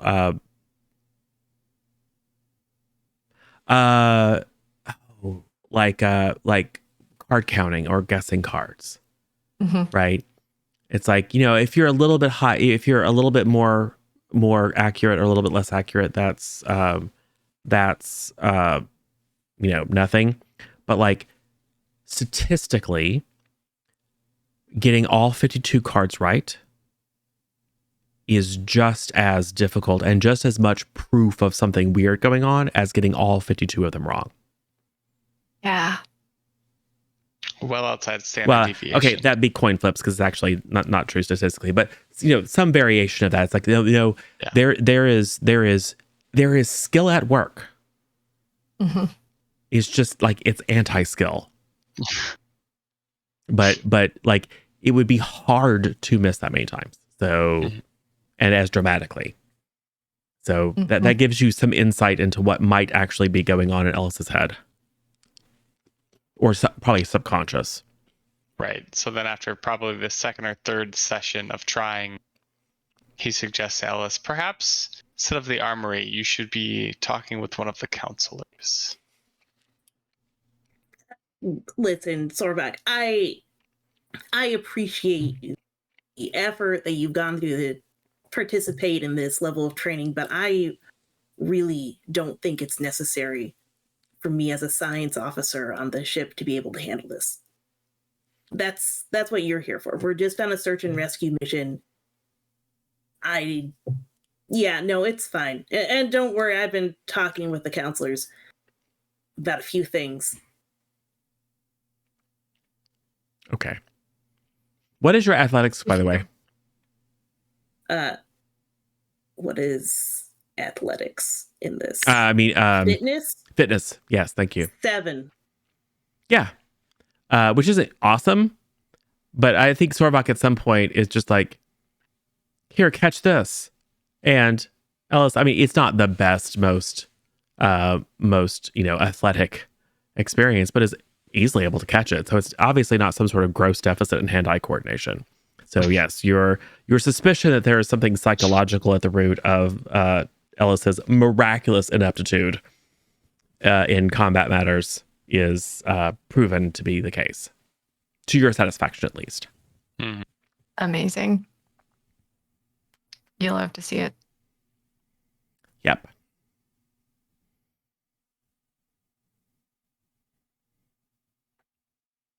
Cool. Anything else? I think we should all have a nice light conversation dinner together as listed on the schedule Yes. for at least the three of us. Maybe Yes. Adir usually comes, but maybe she wasn't able to make it today. Or is able to make it but isn't holding up Yeah. their end of the light conversation. Anything in particular to talk about, or is it just like just a signal that you're in the montage? We're seeing that you are still getting together and having your slightly awkward. But hey, Prin has more things to talk about. Yeah. I do. Ask her about her day. I'll say, like, maybe like, oh, how'd your most recent tennis match go? It was good. SJ is getting much better at not aiming directly for my abdomen. Yeah, you did mention that was a problem last time. I am in significantly less pain. That's good. That's usually a good thing to have after a tennis match. On the plus side, if you could weaponize tennis balls, SJ would be top. True. It's true. She would be incredible. Yeah. Jim Hadar would flee in fear.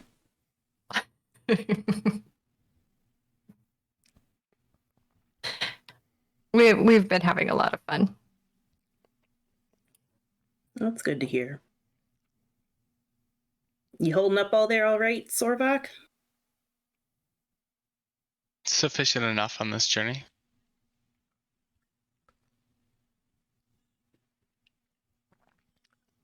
Cut to 30 minutes of awkward. This is your light conversation dinner. No, I mean, there was okay. an exchange. Each of you said a few words. That is sufficient for light conversation. It just reversed to 30 minutes of just sitting around awkwardly. Mm-hmm. I mean, Vulcans typically eat in silence. It's considered rude to talk. So, Though I did program the replicator to do my favorite rendition of a Bajoran veggie dog, I would suggest you try it. absolutely. Care to be adventurous, Ellis? Yeah. That sounds interesting. Yeah, it's got a weird like moba fruit relish or something on it. That's like bright pink. Well, it's not Hasperat. So Yeah. there's that. Yeah. And the bun is like mappa bread. Hmm. Yeah. So it's very, it's weird. But it's fine. Yeah. Do you think Alice would have had any of those ingredients before since Oh, he for sure. spent some time? Okay. Yeah. So It's super familiar. You've just Yeah. never had it as like yeah. you are certain there's no such thing as a Bajoran veggie dog. Like it's not Yeah. a thing at all. Like you're like, no, hot dogs are an earth thing. Yeah. Yeah. In fact, I was thinking of like a veggie dog. Yeah. Wait, a Bajoran? Yeah, Veggie dog? you are 100% certain that is not remotely a thing. It is almost certain something that Sorvok's wife put together. But also like influence from Benjamin Sisko, right? Because hot dogs are a Yeah, staple. Yeah, it's possible that like somewhere she like read an article about like you can make this thing. Hey, if you know a human, and she's like, I don't know a human, but I know a Vulcan. It'd be fun to trick him. This is one of the ancient dishes of my people. It's called a Bajoran veggie dog. Pen silently resolves to go like look this up later. Yes. Yes. And you knew his wife before, and this is very much something that she would do. Not out of malice, but just something to amuse herself. Yeah, maybe she found out about April Fool's Day. Right. But she like didn't tell him. It was just like, and just like lived in joy every time. It's like, we will have veggie dogs again. Excellent. She just had like this private giggle to herself for like years. Yes, waiting for the day that he would tell everyone about. You should try a traditional Bajoran dish called a Bajoran veggie dog, and have everyone at the table just go, "That's not a thing, though." Except the both of us are just like, sure, why not? Yes, you're too polite to expose it because you're not here to laugh at it. So you both just kind of give each other an eye, like this isn't a thing, right? It's like, no, it's definitely not a thing. I mean, it's fine. It's not great. Yeah, but it's not terrible either. Hold it up and be like, well, here's to us. Not exactly where I thought we'd all be when we first started on our Starfleet career. But I have to ask, how native has Sorvok gone with this? Like, Vulcans don't touch their food. Oh, he definitely eats it with utensils. Yeah, for sure. Yeah. Like knife, fork. Yeah. Okay. Yes. It would be uncouth to do otherwise. I'm definitely going to eat this with my hand because it is still a hot dog.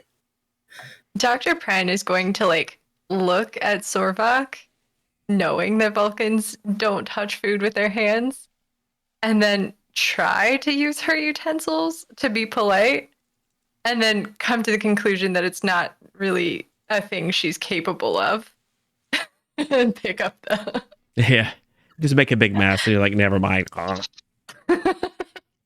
Yes. That relish is dripping down your chin. It's very classy. Yes, exactly. So we have a moment of bonding over fast food. And then I think we cut to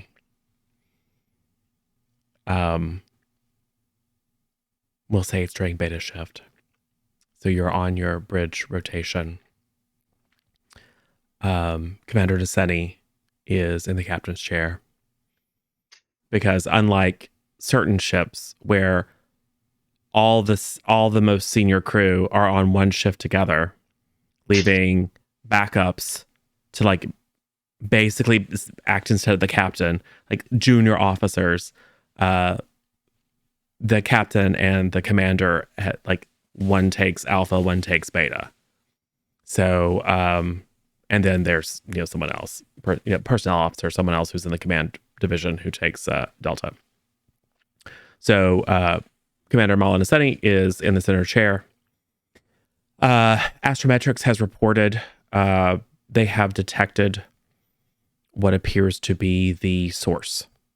It is hard, even with the fantastic sensors of the Captain line, it is hard to pin down exactly what it is. It doesn't appear to be coming from like a planetary body. But I mean, I'm sure Dr. Ellis mentioned the whole chronoton variance thing that Mother had mentioned. So there is from this distance little indications of potential chronoton field. So that means getting right up to it in slipstream is going to be potentially risky. So drop it on slipstream. And unlike usual, where you actually just go to stations keeping and everyone gets to work on recalibrating systems for the next jump, because it doesn't make sense to switch over to traditional propulsion and then switch things back. This time, everyone was prepared and they switch over to traditional warp. So we have this moment where you come out of slipstream, big kind of play of light as the conduit opens up into normal space and then closes behind you. And then almost immediately into high warp. This thing performs like a beast at warp. It's quite fast, especially for a ship so large. It is faster than the Sovereign class by a little bit, but at high warps, a little bit in terms of the fractional means a lot faster. So it leaps, and as soon as you're within like half a million kilometers, pops out of warp. You're just in space. You're just in interstellar space. You're scanning, and you're looking for any sources. There is a little bit of a variance, but even then it's minor. You're not getting any like powerful energy emissions. You're getting some signature of duranium, which is extremely promising. You're getting signatures of hull material. You're getting some plasma signatures, but they're very, very faint. And I think Ellis, being at the sensors, you feel your heart drop because like you're not close enough to know for sure, but this looks a lot like a debris field, just like little bits and pieces.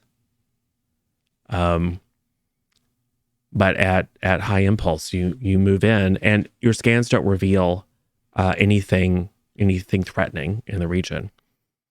It's really only when you get within viable visual range, which is still quite a ways off, that you can pinpoint.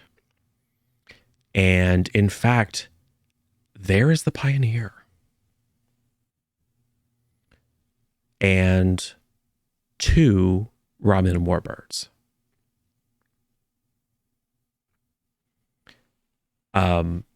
There appears to be a firefight happening.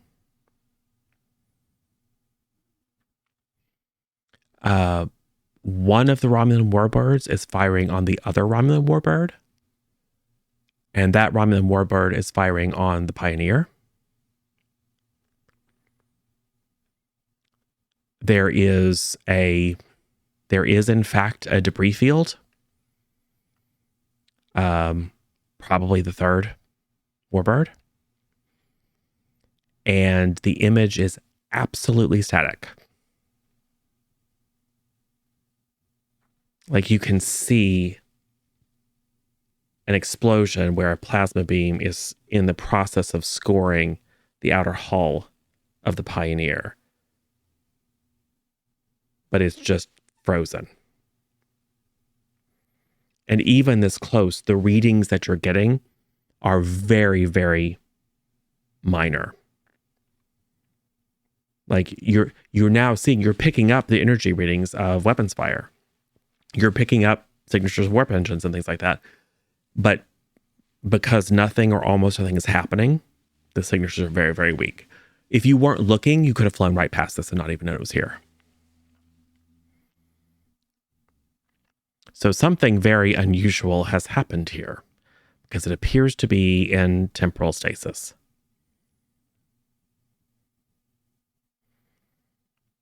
I will say, based on the condition of the Pioneer, it appears that not a lot of time has passed, relatively. Or it has, but not a lot of additional, it hasn't taken a lot of additional fire. Especially if it was having, so something happened enough to have one of the warbirds firing on the other one. But, so there's been some fighting, but it doesn't look like the Pioneer's not about to fall apart. It has taken some additional fire, but not a lot.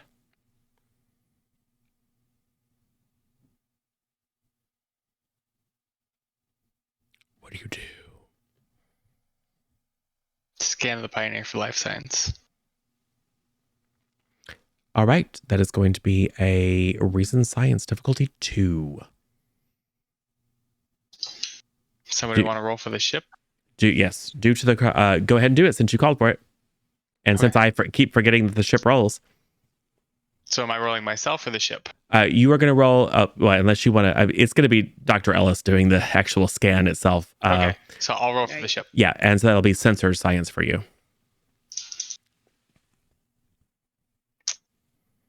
Sensor science. 3. Oof, 1 success and a nat 20. Lovely.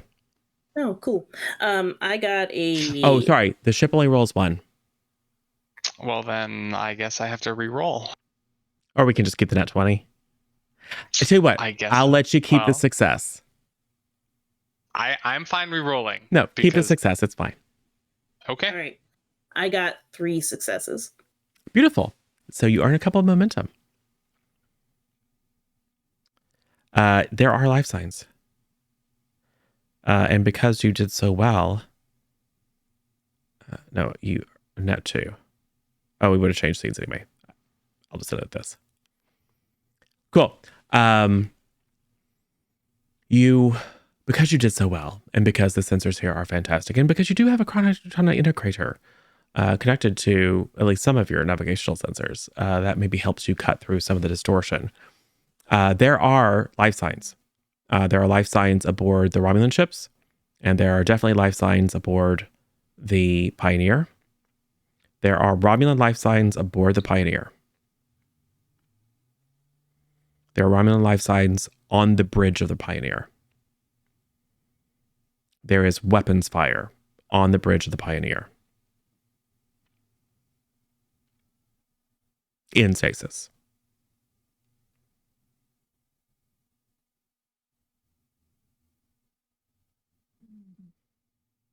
I would like to spend a momentum to ask a question.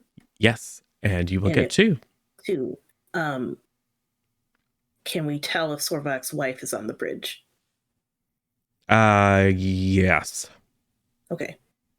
It takes. I feel like. I mean, it takes a few minutes Mhm. because you're not getting a lot of information. Yeah. But you are eventually able to discern from the ID code on her comm badge. Okay. There's a life sign there. It's Bajoran and it has her comm badge on, so you can reasonably assume it's her.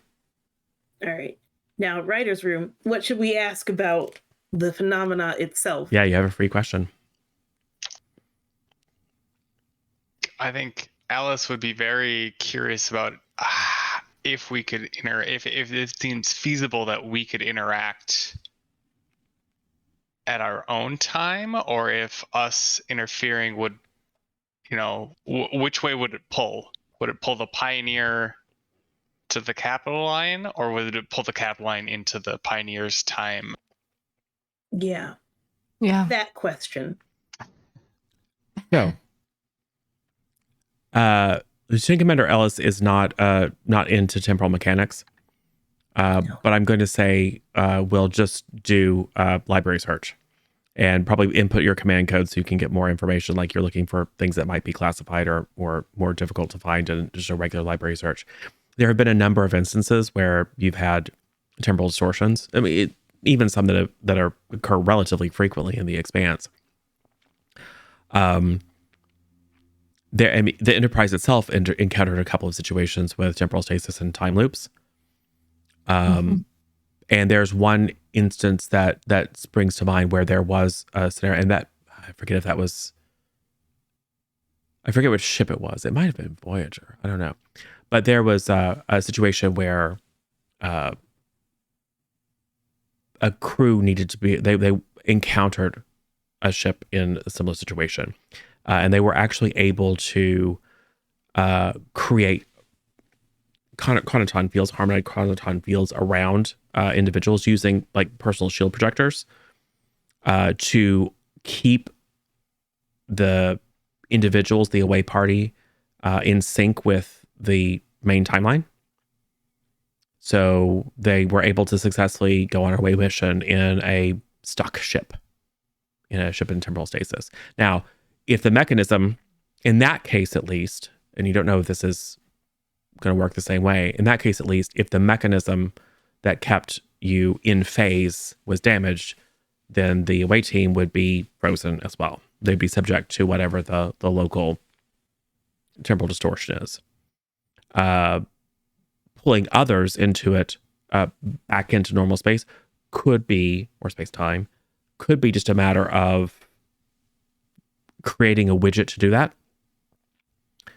But you start to think about like, oof, how damaging that could be, particularly if it's experimental.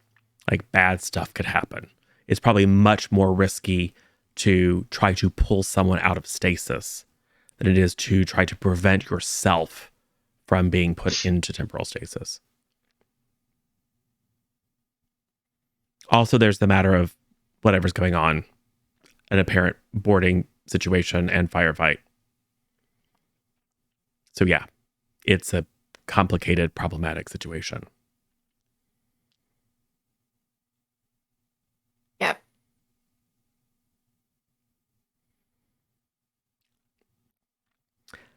Lieutenant Commander Ellis.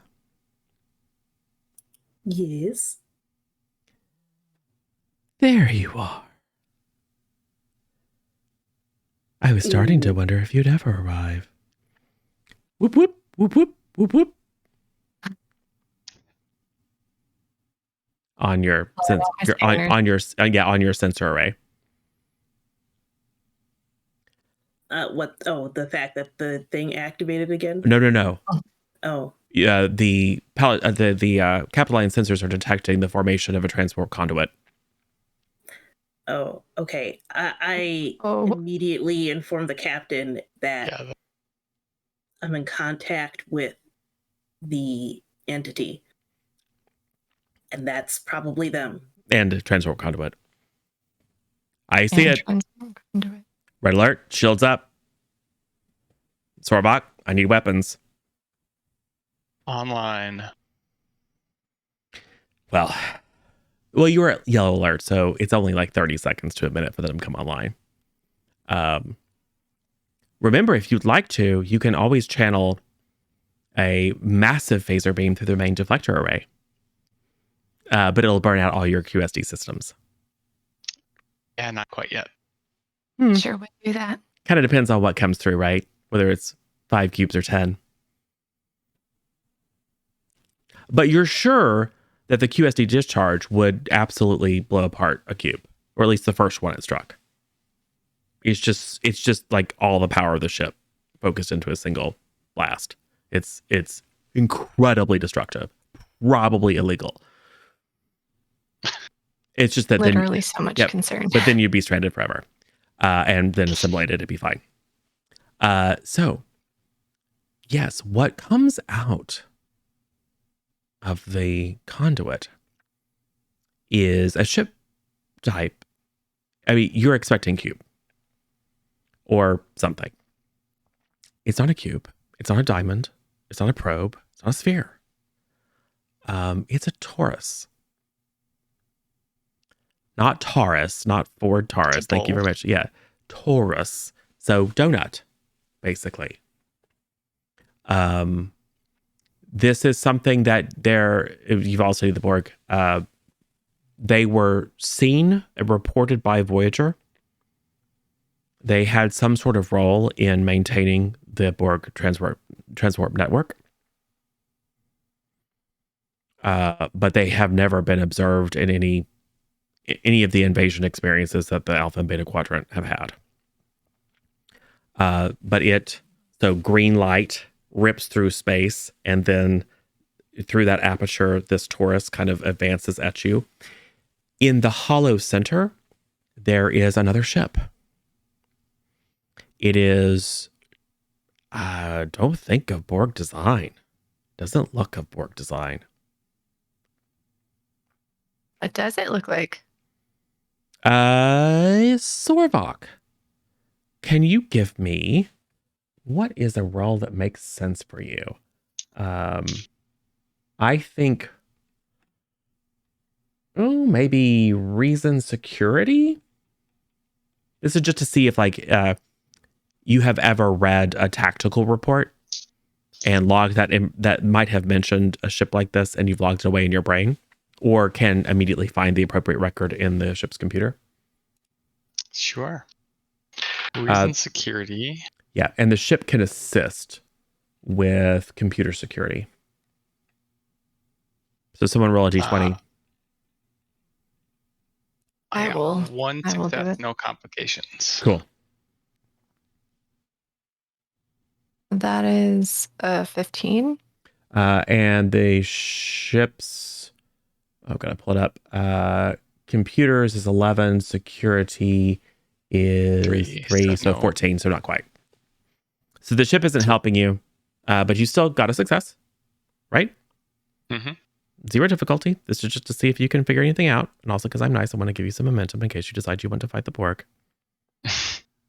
You know, because that happens In sometimes. case. Just in case. Yeah.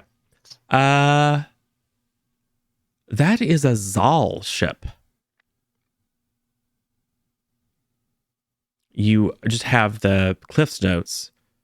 They are a species.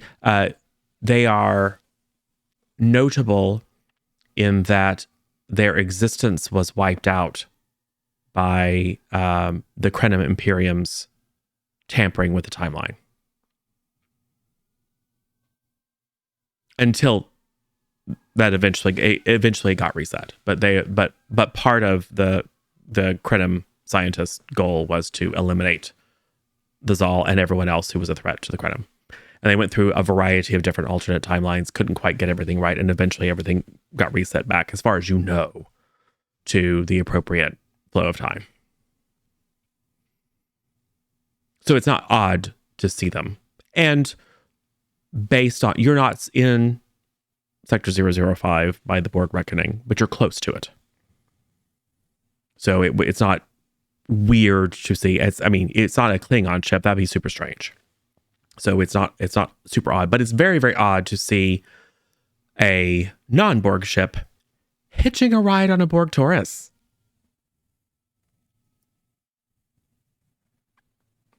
I'll relay that information to the bridge. I mean, you're on the bridge. Yeah. So I just, yeah. Oh, to speak it out loud. yes. Yes.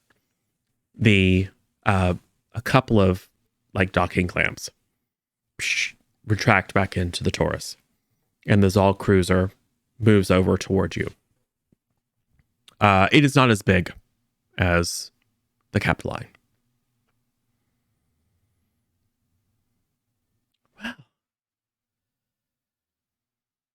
I can see now why this was interesting to you. Your friends seem to be stuck. Yes. We would like to get them unstuck. Hmm. I continue to speak out loud because I'm bad at this. Right. Interesting. Well, it looks like they're having a few difficulties.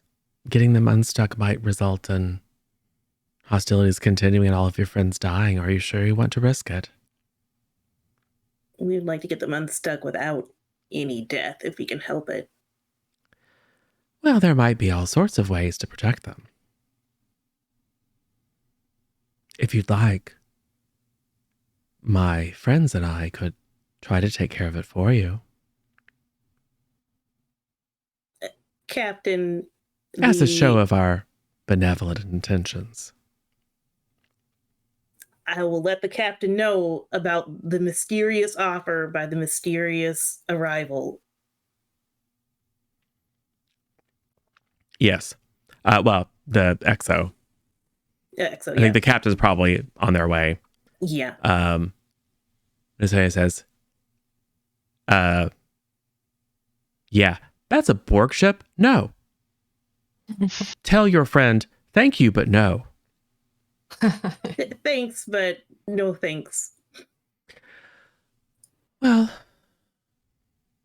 I mean, that's sort of sad, isn't it? To allow your prejudices to stand in the way of a friendly offer of help. Listen, I have no authority to accept your help, but what would you do? We are not entirely unaware of temporal mechanics. You probably know this about us. Suffice it to say, there's lots of things that you don't know. I think we could probably retrieve your people.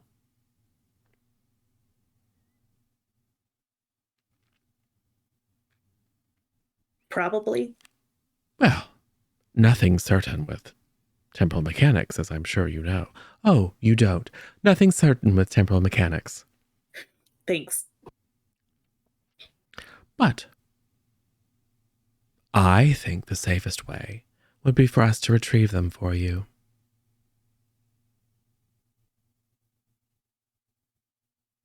Would you like that, Tristan?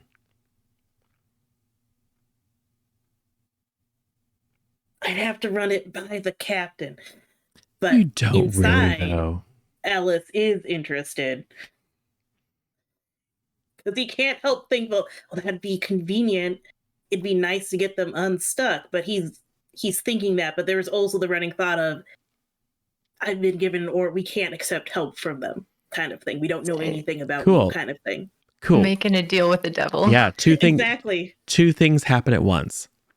Oh no. The Zal cruiser hails the Cap line, and the Borg Taurus begins to move closer to the Pioneer and the Romulan warbirds. Commander Desetti, who other than Commander Desetti would like to be, maybe, how about Sorvok, since you're tactical? How about we have you handle the communication with the Zal?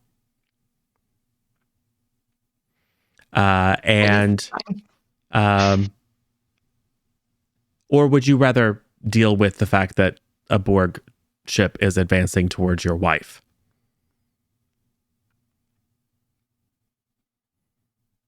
Which of those things is top of mind for you at the moment, Sorvok? Well, I would say it's all top of mind. Yeah. But his place is at tactical, and if a ship is approaching, that is going to be protocol is going to dictate. Okay, so you're more focused on the Zal? Yeah. Okay.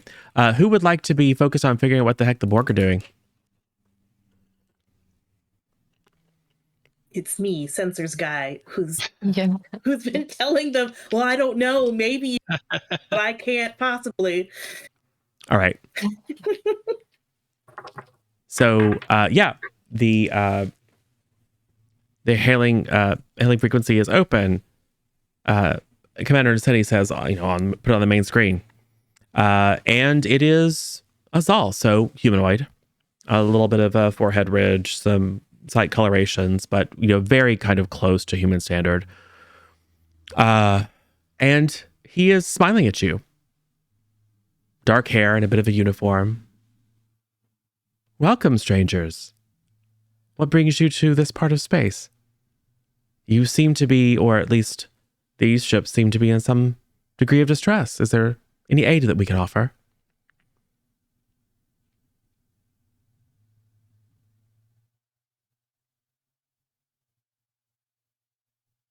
Is this thing on? What is your relationship with that Borg ship? Oh, we host the Borg. Please elaborate. We are Zal. We're a major presence in this sector of space. When the collective collapsed, there were many Borg who were without home or direction. Some began to self-organize, to cooperate. And some of these reached out to local species. I have to say, I'm afraid that their welcome was not always so friendly. Many people in this part of space have certain prejudices, but the Zal are a very open species. We heard their entreaties, and we agreed that extending their cooperation to include our species was mutually beneficial. I see that you have some experience with the Borg. I have to imagine our appearance is a little distressing. But trust me, though, they're nothing but friendly. We will do our best to take your word for it. Well, Suffice to say, haven't fired on you or tried to assimilate anyone. That's a good first step to proof, right? Agreed. I'm unfamiliar with your ship design, and your appear to be of several different species. Where do you hail from?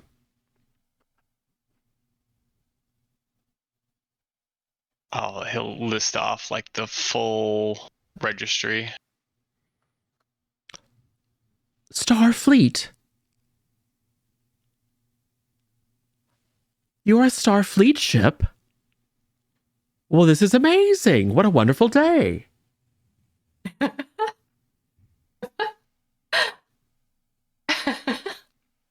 We didn't know if you would ever come back. Well, I have to say, a lot of folks weren't even sure it was you ever were here. And there's so many people who just make things up. But see, it's a real thing. And you have large ships. That's good to know. Well, what brings you all the way here is, as I understand it, you're from completely the other side of the galaxy. You understand it correctly. The scene ahead of you, or ahead of us, is what brings us to this part of space. Oh. Came here for those ships. Oh, okay, interesting. Oh, well, what's so special about them? Well, they shouldn't be here, for one. Well, should They should be moving. Well, that's very strange, yes. Our friends said something about temporal stasis and whatever, which I have to tell you, got my heart beating. We really don't like people tampering with timelines around here.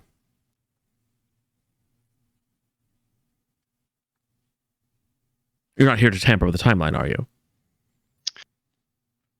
Preferably not. We're here to rescue. Like, that's not a no. Did you come here to tamper with the timeline? This is an important question. No, we did not realize it was a timeline tampering event until we arrived. Well, that was the right answer. Okay, well, this is interesting. I mean, I suppose we could help. It looks like our friends have their own ideas, though. And maybe they can just fix it? Forgive us, but we are wary of Borg solutions. Like I said, I understand. It takes them getting used to.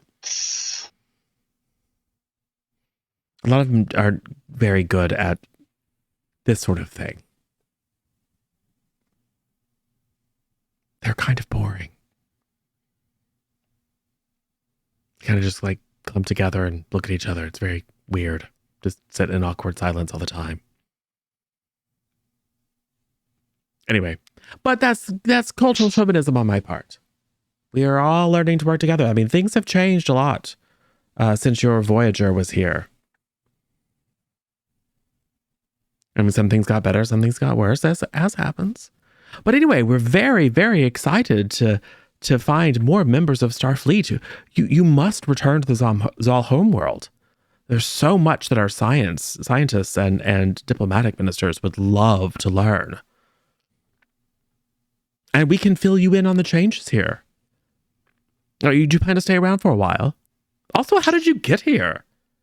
That probably should have been my first question.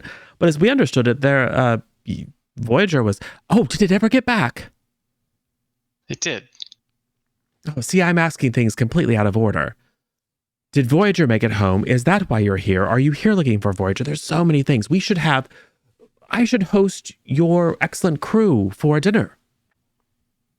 Perhaps after this situation is resolved. I mean, it's not like they're going anywhere. Exchange would be an opportunity. Yes, I'm sure. Well, let us know what we can do.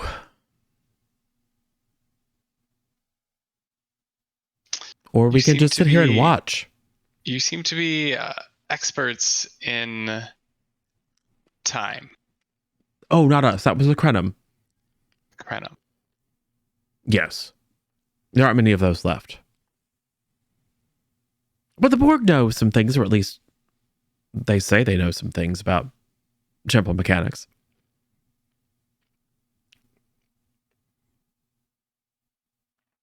They're not the most, like I said, talkative.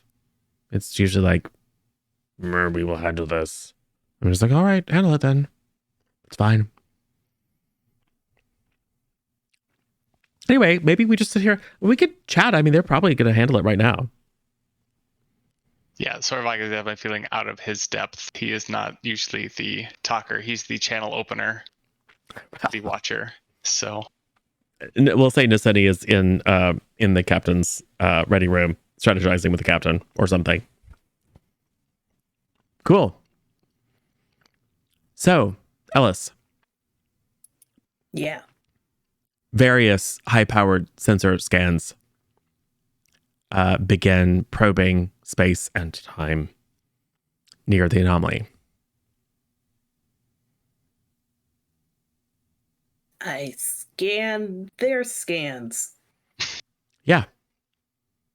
You vaguely understand what they do, but they are apparently mapping. Your best guess is that they are mapping any kind of chronal variance or temporal variance across whatever this field, the stasis field is. They're getting a very, very precise topological, chronological, whatever map, looking for some reason. But they are clearly going to go fix this for you. It is very apparent to Sorvak that the Borg are about to go do something and fix it. What do you do?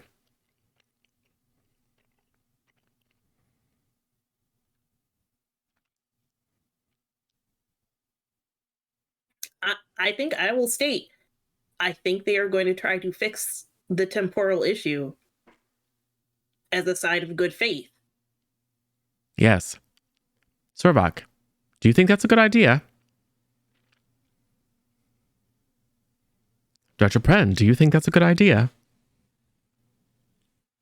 I think they've given us no reason to suspect that they are going to commit foul play. we are at no position to remedy the situation if it becomes real time.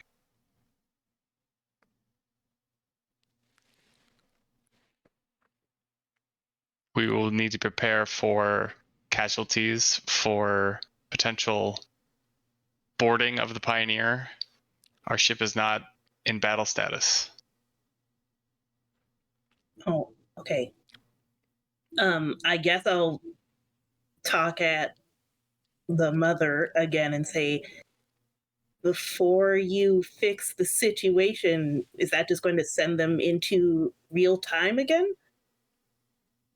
If so, we would need time to prepare our ship to deal with what's going on. We are preparing a boarding party. We will assess the situation from there. A boarding party? Yes. I don't think that's a good idea. We will board your ship, assess the situation, and then retrieve your people. That is what you want, isn't it? We certainly want them retrieved. Well, you can't hear it. I can't. Oh, you know what? I'm probably doing a bad job. So you only... Yeah. Then Ellis is reporting back what Mother is saying. So yes, you can all chime in. Yeah, I'll probably keep it going because this is our open communication channel is my head. So Or I can I'm putting you in an awkward situation. The Zal captain is like, well, so anyway, sorry, about to get cut off, and then the screen switches. And you see a woman. A Borg woman? Well, at first you think not. You're not certain of the species. Another, very near humanoid. Skin color a little bit different, eyes a little bit different, a little bit of facial patterning, but certainly within kind of the preserver standard. And she seems to be seen. Now you do see some folks in glossy black latex moving behind her, but she's sitting in a chair. Well, now this is better. I can speak to all of you. Hello and welcome to the Delta Quadrant, or should I say welcome back. Our friend Tristan here informs me that you have some difficulty that you need help with. We are preparing an away team to visit your ship. Assess the situation, if at all possible, retrieve your people. Would that be sufficient? At this point, Captain Ryan pops in after getting a beat and just saying, writer's room, you guys need to decide what you want, whether you want the Borg to do it or not. I mean, I say we go for it. I say we go for it, but we give parameters like no sure our people are okay and don't turn them into Borg. That'd be cool. Cool. Captain Ryan will kind of like, and Mother will say, I can tell by the look on your face that, well, we understand, but we are here in good faith.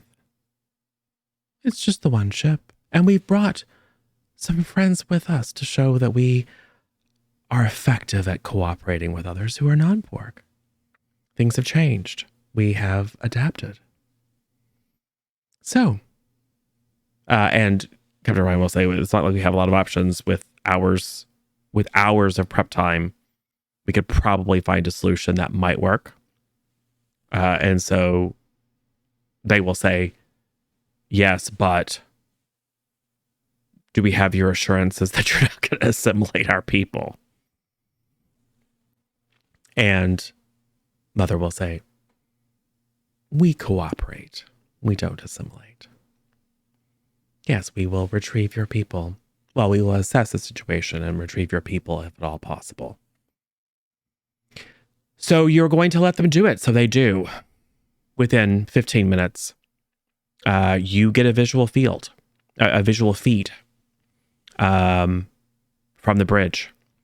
You see your wife behind a console with a phaser, like just in the act of getting up to take a shot. You see a Romulan blaster bolt hitting the console right above her, or just about to. You see a Romulan who has just shot Captain O'Keefe, kind of center mass, and like his feet are just leaving the deck plating. You can see a couple of Romulans and a couple of Starfleet red shirts lying on the ground. No one's moving, so it's impossible to tell if they're like alive. It appears that there is some sort of conflict. What should we do with the aggressors?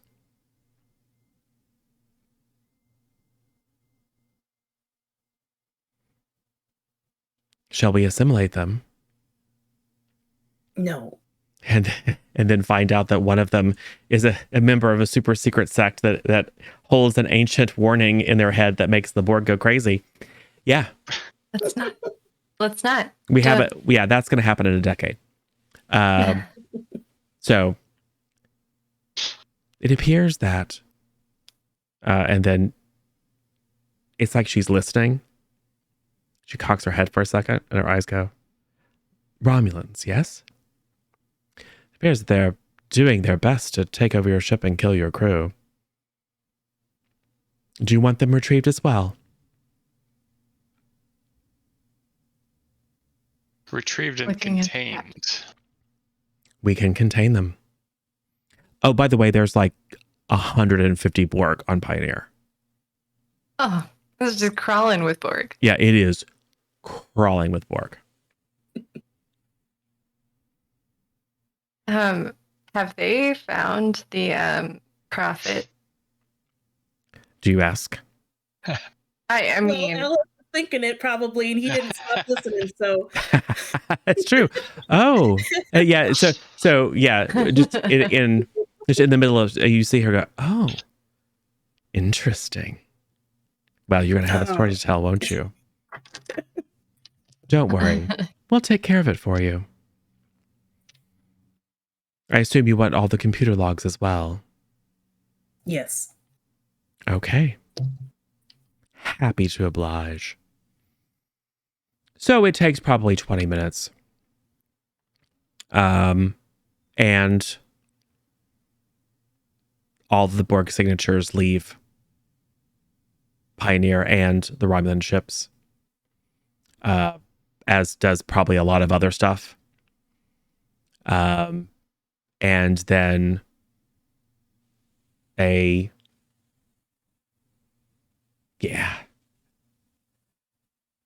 we are detecting that the temporal stasis field is growing.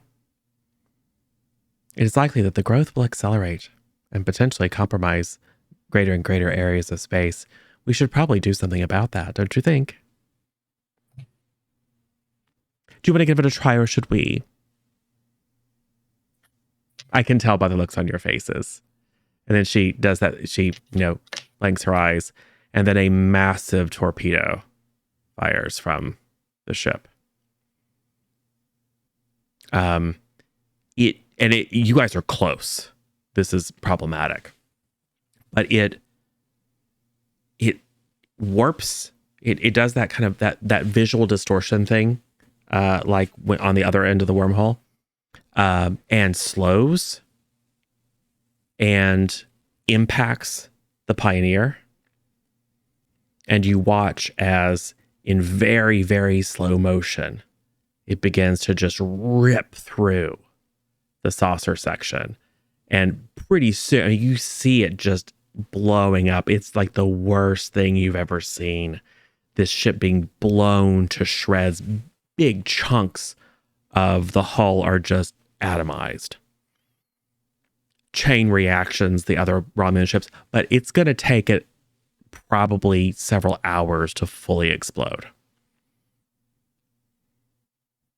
That should disrupt the temporal field. Don't worry, we were able to recover all of your important assets. Now, what happens next?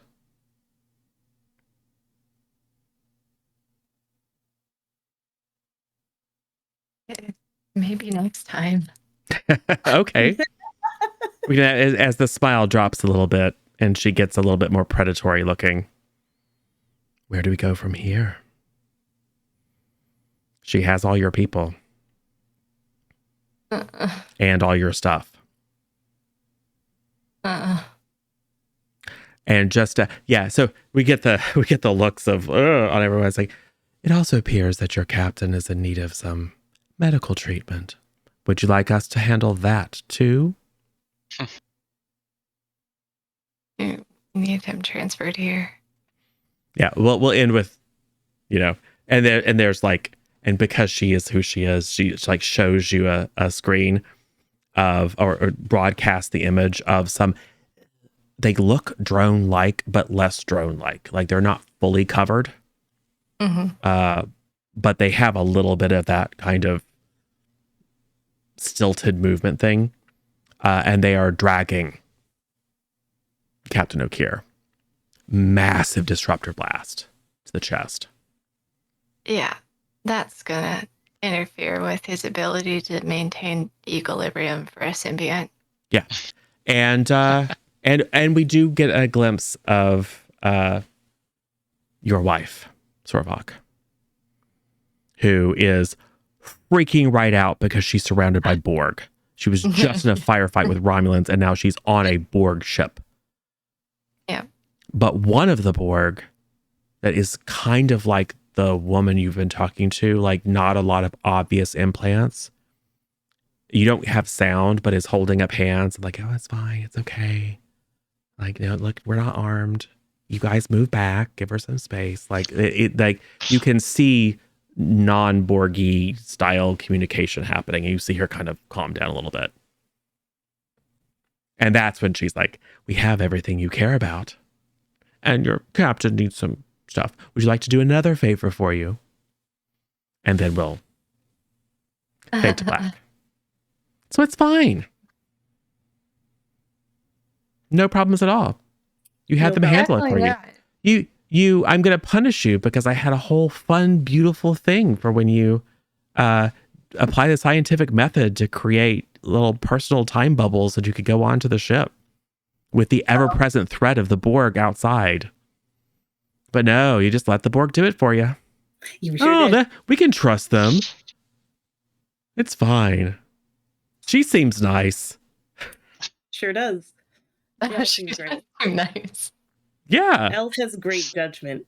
Yeah. I mean, I'm playing her. I don't know if you can tell. I mean, I'm not an actor, but my intent is to play her as nothing but sweetness and light. She's clearly a philanthropist. Definitely. Just traveling the stars, looking for people to help. I mean, It's definitely all she cares about in the universe. For sure. So we'll find out next time. Cool. Hey, so yeah, weird stuff. You guys are very far from home and super duper outnumbered. it's great. Yeah, but it's fine. You didn't do anything to blow out your QSD, so you probably will be able to make it home. Maybe. Silver lining. Or maybe you live here now. We'll see. But the Pioneer, she gone. Mm-hmm. Yep. We Destroyed. got the people out. Everything of value. Yeah. To Mother. We'll see what she thinks is valuable and what she thinks isn't. Next time. So, do we have a date for next time? I don't think we do. Yes, we do. Oh, we do. We did. Yes, we do. On a Tuesday, right? Yes, it is. 3rd of May. Excellent. That's right, because we had to do some rejiggering. So yes, we will conclude this, which is chapter 2 of Star Trek Pioneer. I know that the name seems weird, but don't worry. Trust me. It'll make sense again for chapter 3 of Star Trek Pioneer on Tuesday, May 3rd. Find out what happens in the thrilling conclusion. Does everyone get assimilated or they just become super cooperative? What's the difference? Borg pen pals. Yeah.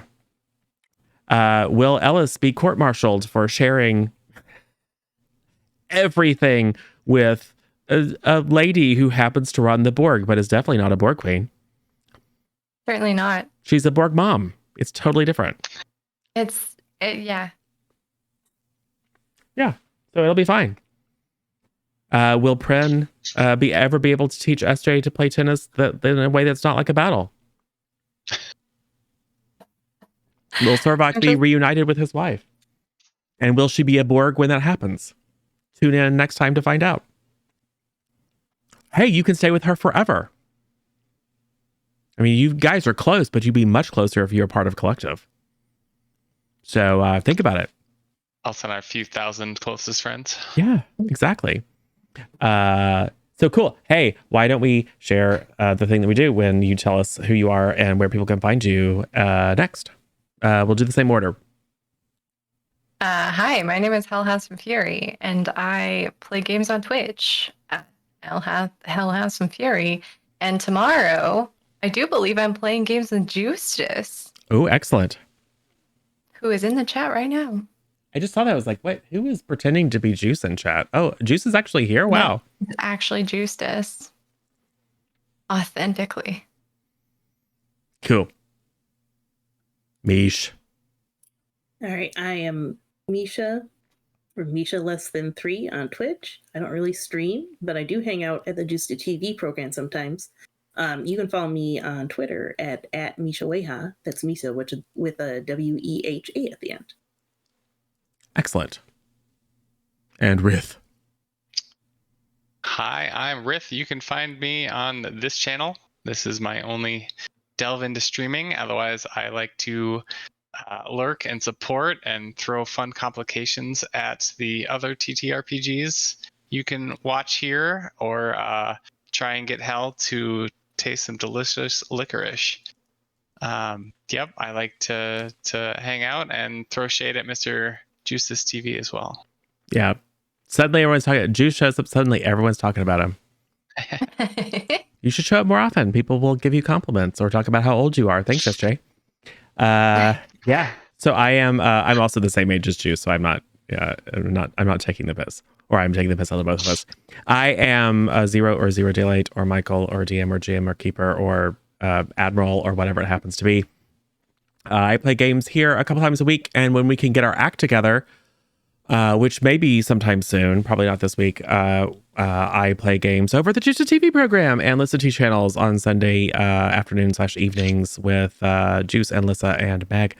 So we'll tell everyone in Discord when that's gonna come back up. Someone had to go to a con this weekend. Boo. No, I think it's really awesome. But I'll be picking up again soon. So yeah, come hang out with us here. Next time is Cobbles and Plank, which is a little D&D spinoff, little mini series. We're going to be wrapping that up next week. We're going to find out what's happening with all the creepy dolls that may or may not be the souls of the orphan children that Juice's character was totally fine with getting waylaid and kidnapped and sent to Fairy and changed and sent back to terrorize the town. Totally fine. So come hang out with us then, and come back here on Tuesday for the conclusion of the second chapter of Spectrum Squad. And then we have many things coming. If you're curious about what's coming, head over to community.c+content.tv. That's the Discord, and ask around. And if you like what you see, or if you want to, as we mentioned at the outset, like go, who are these people? How did they get here? What's up? What are all these in jokes? Go back and watch all of the Star Trek stuff and the other things that we do. So over at c+content.tv, our YouTube channel, you can find playlists for sci-fi like this. You can find playlists for spooky stuff. You can find playlists for fantasy and all the kind of one-shots and limited series that we do, as well as the long-running D&D campaign. So yeah, come connect with us, follow, do all the free stuff, even set the alerts so you can know when we publish new content. This will be up for VOD about 24 hours from now. So come and check it out if you missed part of it. And we should probably go see someone else. Who do we know and like who is currently up and running? Probably no one actually playing Star Trek. Looks like Zam is playing Borderlands. Skeletora is playing Alien. I don't think we've rated her. If we have, it's been a long time. Blinky is playing Icarus. Ultra is just chatting, but Ultra's super cool, so it'd be fine to go do that. What do we think?